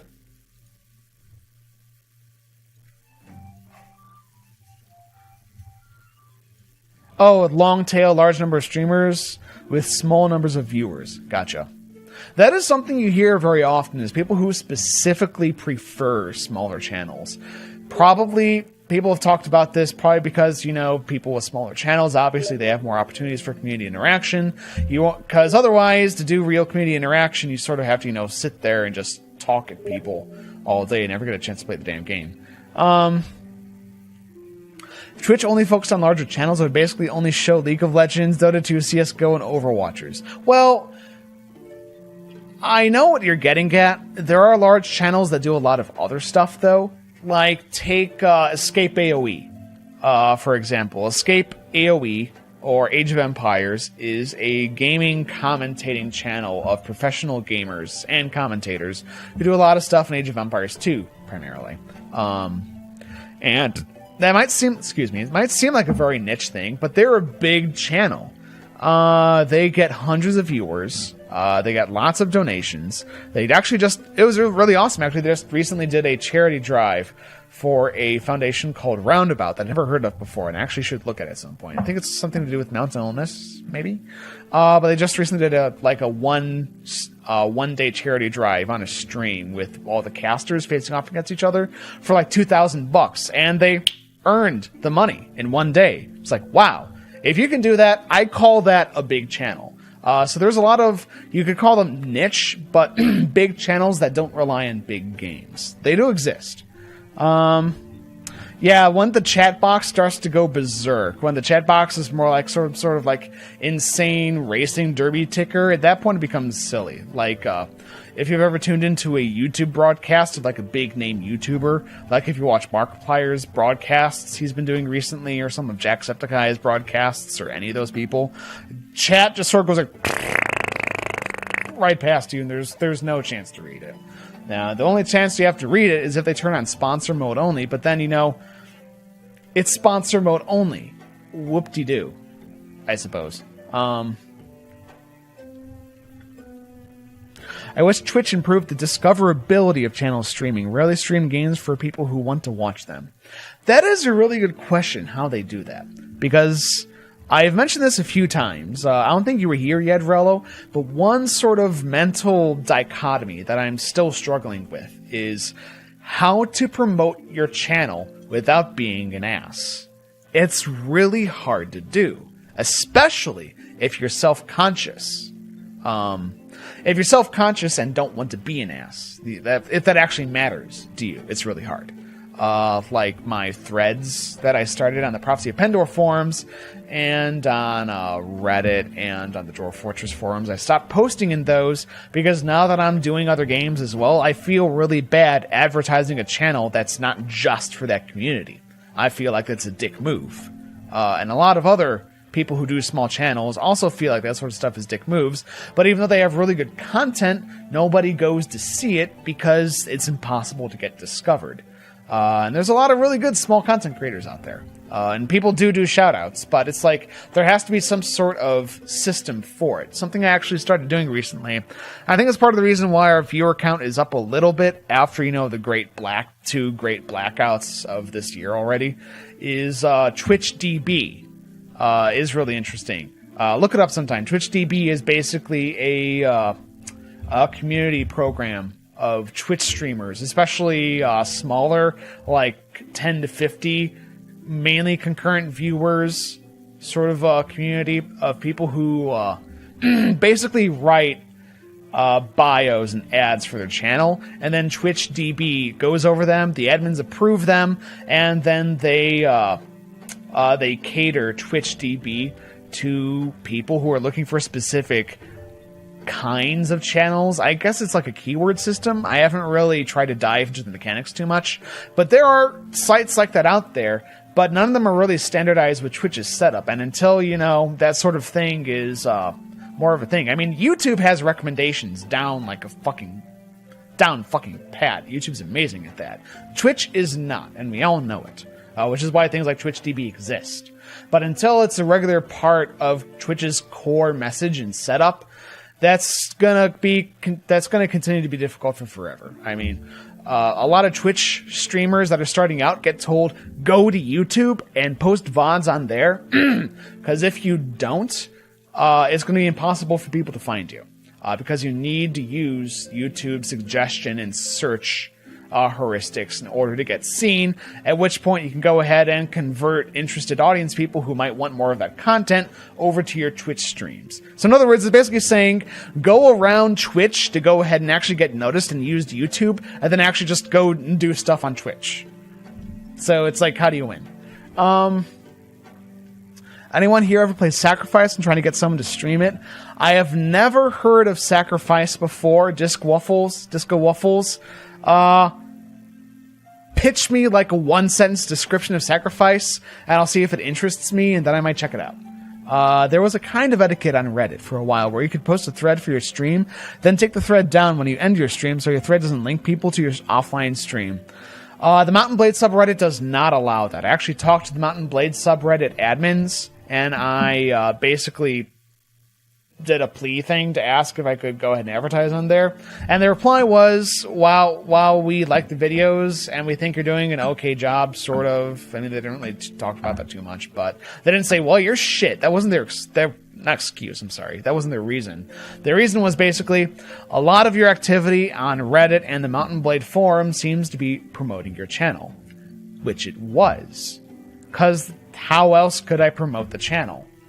And I don't have, I replied basically, that's perfectly understandable. I'll see if I can be an active member of the Mountain Blade Reddit, to, be an actual member of the community, as opposed to a streamer on Twitch trying to gently post and self-advertise himself. And I spent some time in there, I talked to some people, but I don't have an infinite amount of time in the day.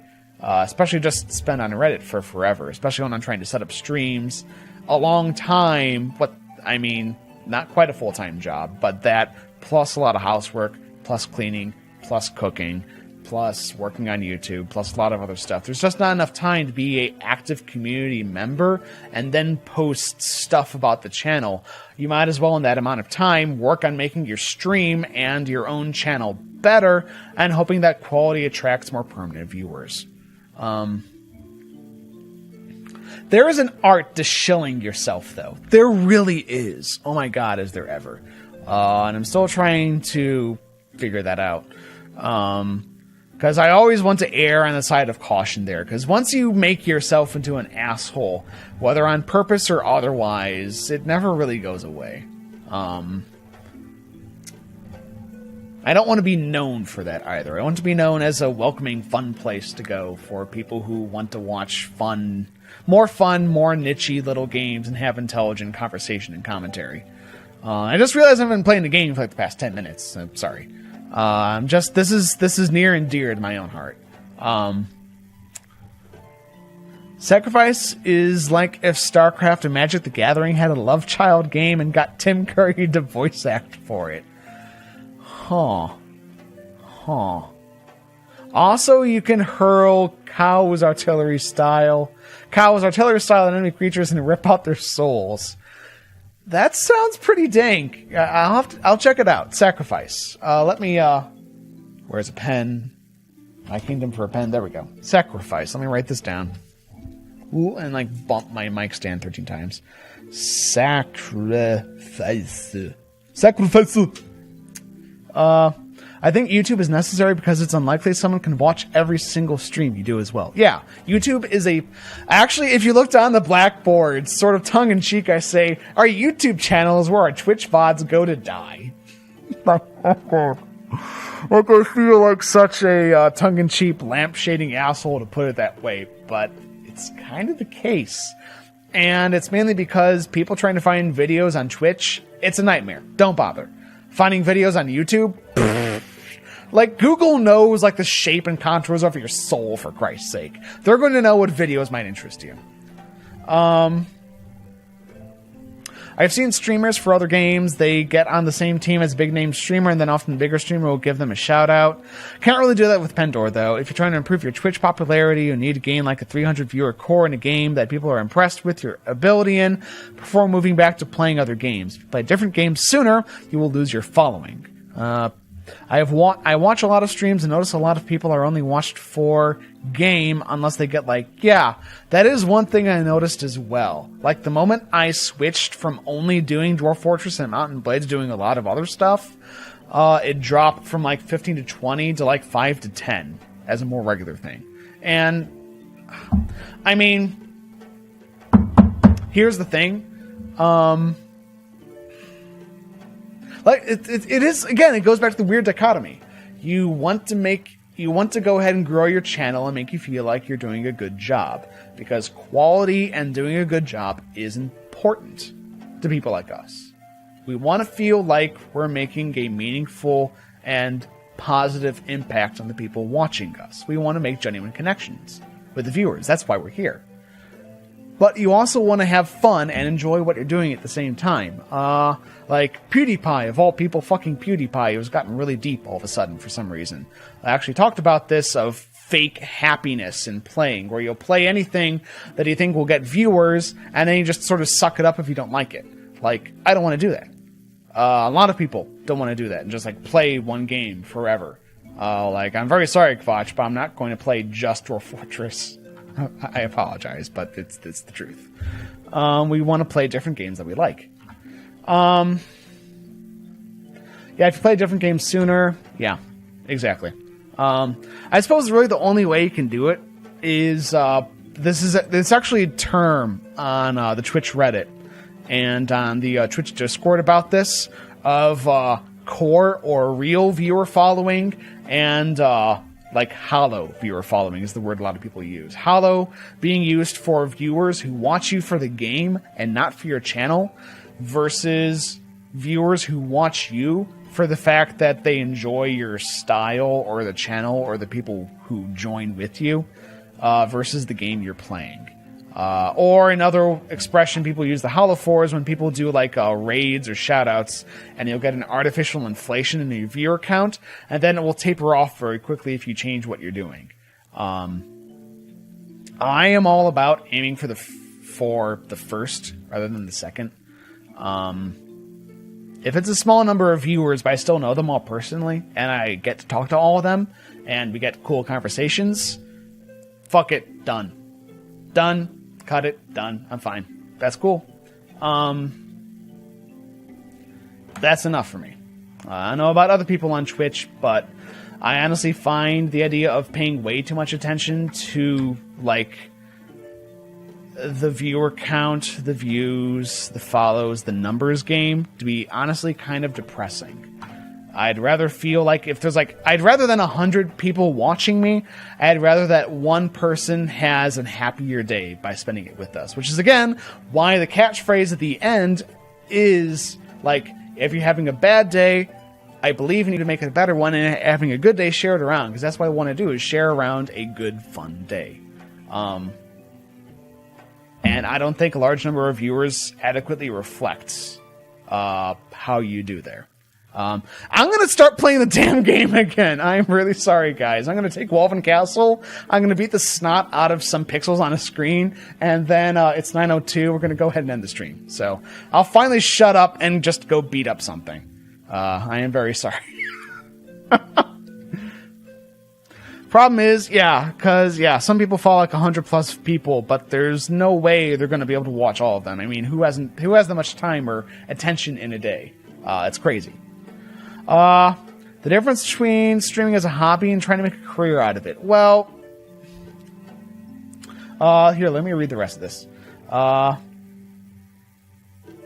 friend of mine used to stream Call of Honor or Call 2, and then I don't remember it. And rapidly got to about 100 concurrent followers as our team got near the top 10 of the ladder, but he rage quit streaming when people started cheating by watching the stream playing against us. I feel, well, that's cool. Thank you, Quatch.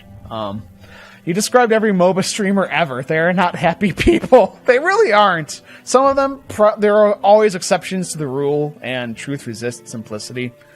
But a lot of them do feel unhappy. Authors feel the same way about writing in different genres. You can probably find a lot of written about, and I already have found a lot written about that. I've talked to authors who talked about that sort of thing, which is part of the reason why I want to have that mentality doing this.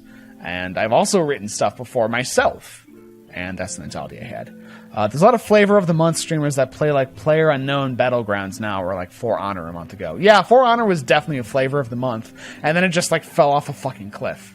Problem is, I am very difference between streaming. Funny enough, I was watching rather Pendor stream. He was very upfront about his ambitions to gather enough viewers to pay his bills.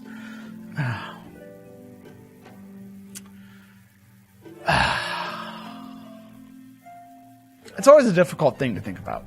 Like, people who are doing streaming to go ahead and pay bills, or because they want to go ahead and pay bills with their viewers.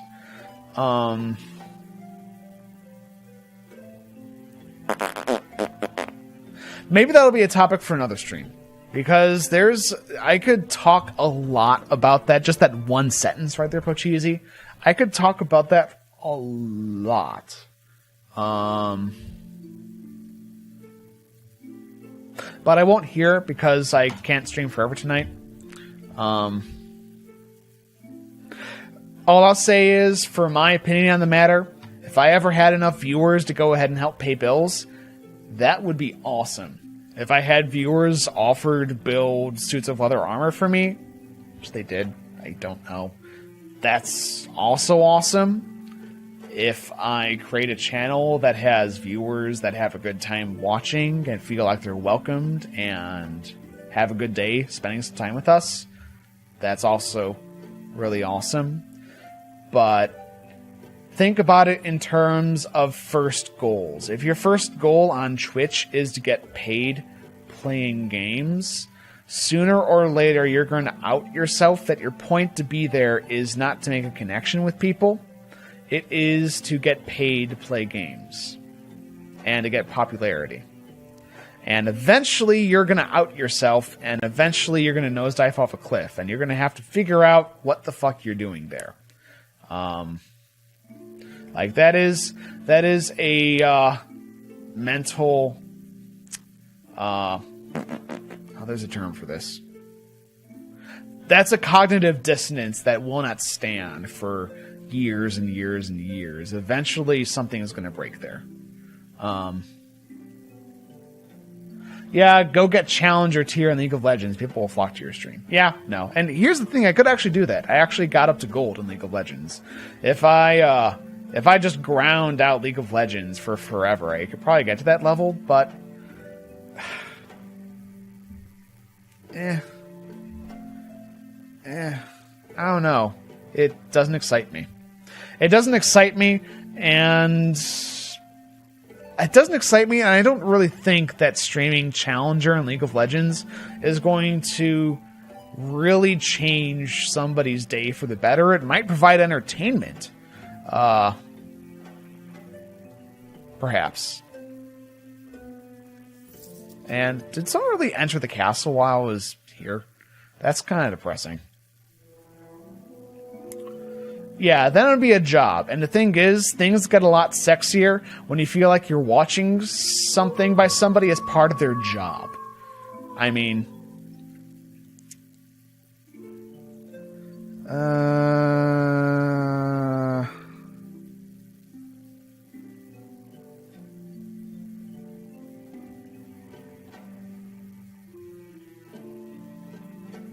Let's lead our soldiers in an assault.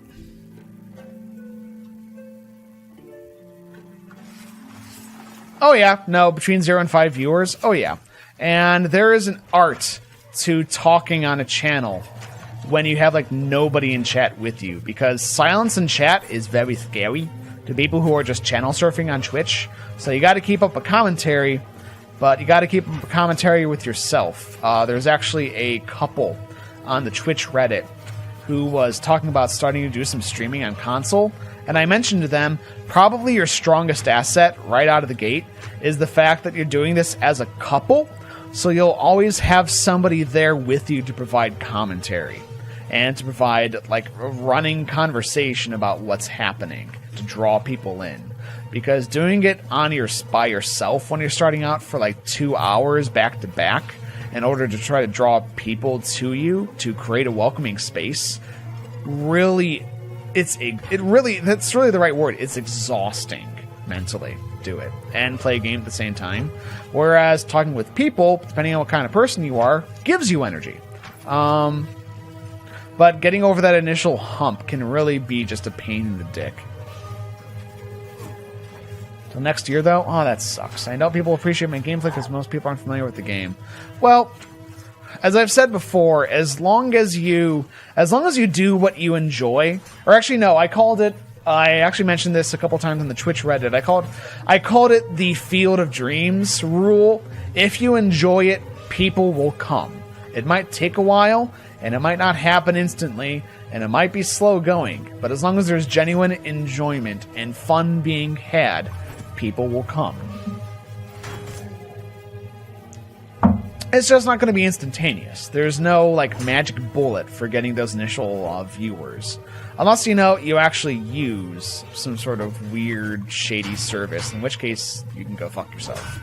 And also, in which case you're basically Nero reciting his poems for people's amusement while Rome burns. You are making your audience, and that's just sad. Stream next year, though? I might check that out. Let me know when that happens. Assuming, I'm not up to my fucking gills and things to do, I'll swing by. Come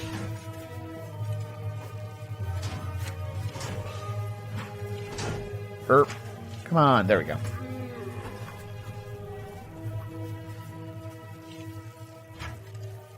Get out of here. Okay, I'm going to hold on to these last 6. They're probably going to be very dear.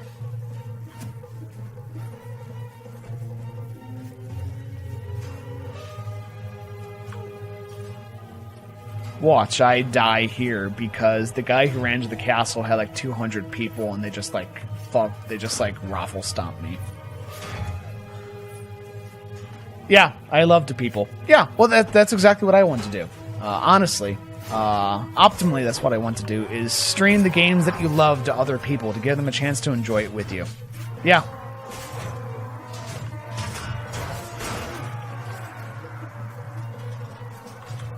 Shit, Gigmaster needs a shield. Hey, you want to fall down here and give me a shield?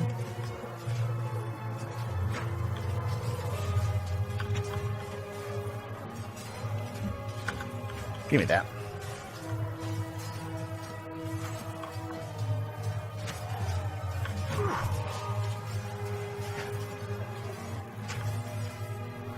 Okay. Just need to grab a shield. Heavy board shield. Excellent.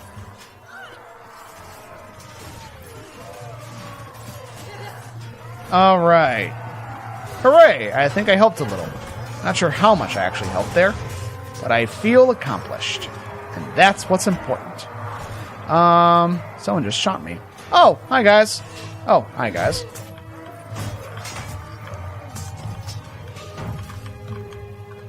Okay, he's dead. I'll play Go. You know, I would love to do Baldur's Gate as a stream. That would be great. I really don't know how many people would actually watch, but that'd be awesome. I am interested in Sacrifice, though. Sacrifice sounds fun.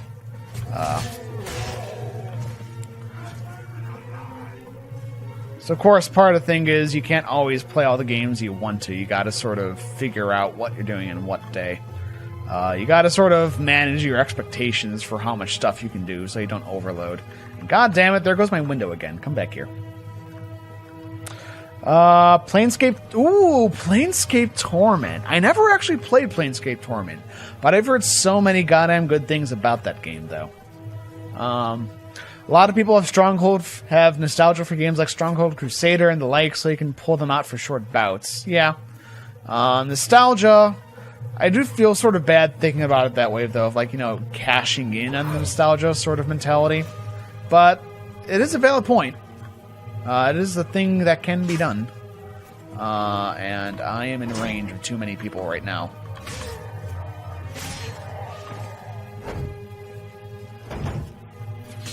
This shield is not going to fucking last. I need a new shield.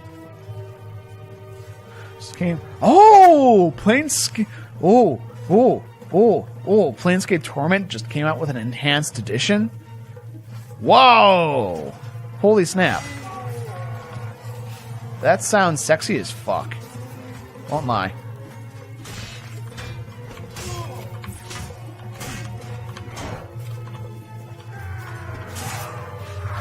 Ow.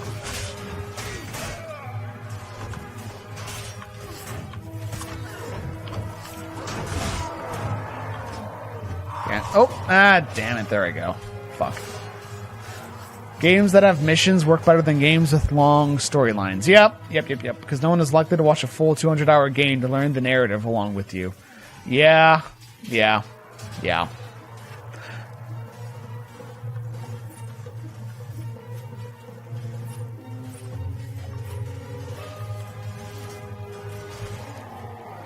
Alright. Yeah, I think we're gonna win this. I wonder which Lord ran in here, though. Yeah, and some games can handle having a bit skipped, and some really can't. It's almost like an art deciding which games to play. It's actually a very jealously held sort of black art in Twitch. Like, it's sort of a soft rule on the Twitch Reddit and the Discord that you do not talk about which game you should stream, because it's almost like a trade secret. It's some, oh god, there goes Noldor Ranger, damn it. It's almost like a trade secret. Hey, Hockey is Life, how you doing? Thank you for tuning in. This is Prophecy of Pendor. It's a total conversion mod. And I'm also running a polished landscapes mod for it, specific to the pop game. Prophecy of Pendor, like some other mods, runs diplomacy style stuff, runs some advanced scripting, arguably better AI.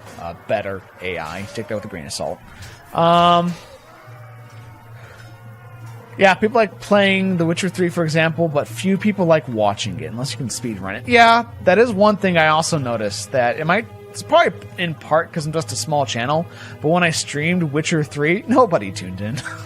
Like, serious talk, no one tuned in to watch that. Might have been fun, and it's still, goddamn fucking awesome that Homeland got it for us, but no one tuned in. I'm gonna play that on my own.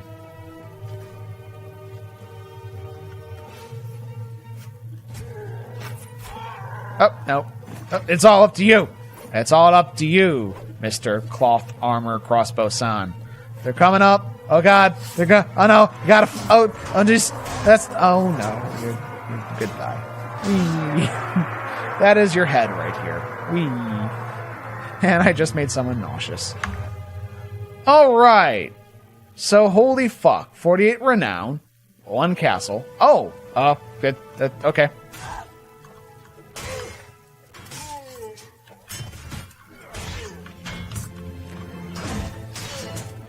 Help. Help. There we go. Kill. Christ, why did it have to be a Pendor Foot Knight? To be fair, the Pendor Foot Knight actually has some pretty good armor. That's the heraldic plate mail.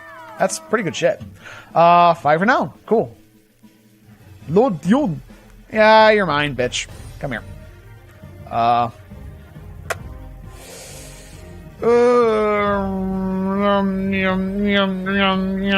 You're free to go. I think we're going to start capturing people to work with us next stream. Yeah, games that are more sandboxy, like Mountain Blade actually can handle having a bit skipped.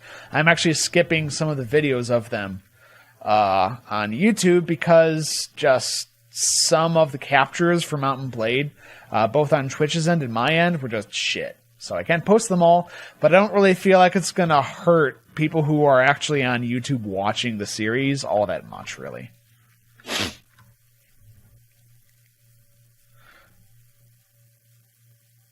It sort of sees someone's position, so you don't need to see everything. Yeah. People stream Majesty? Huh?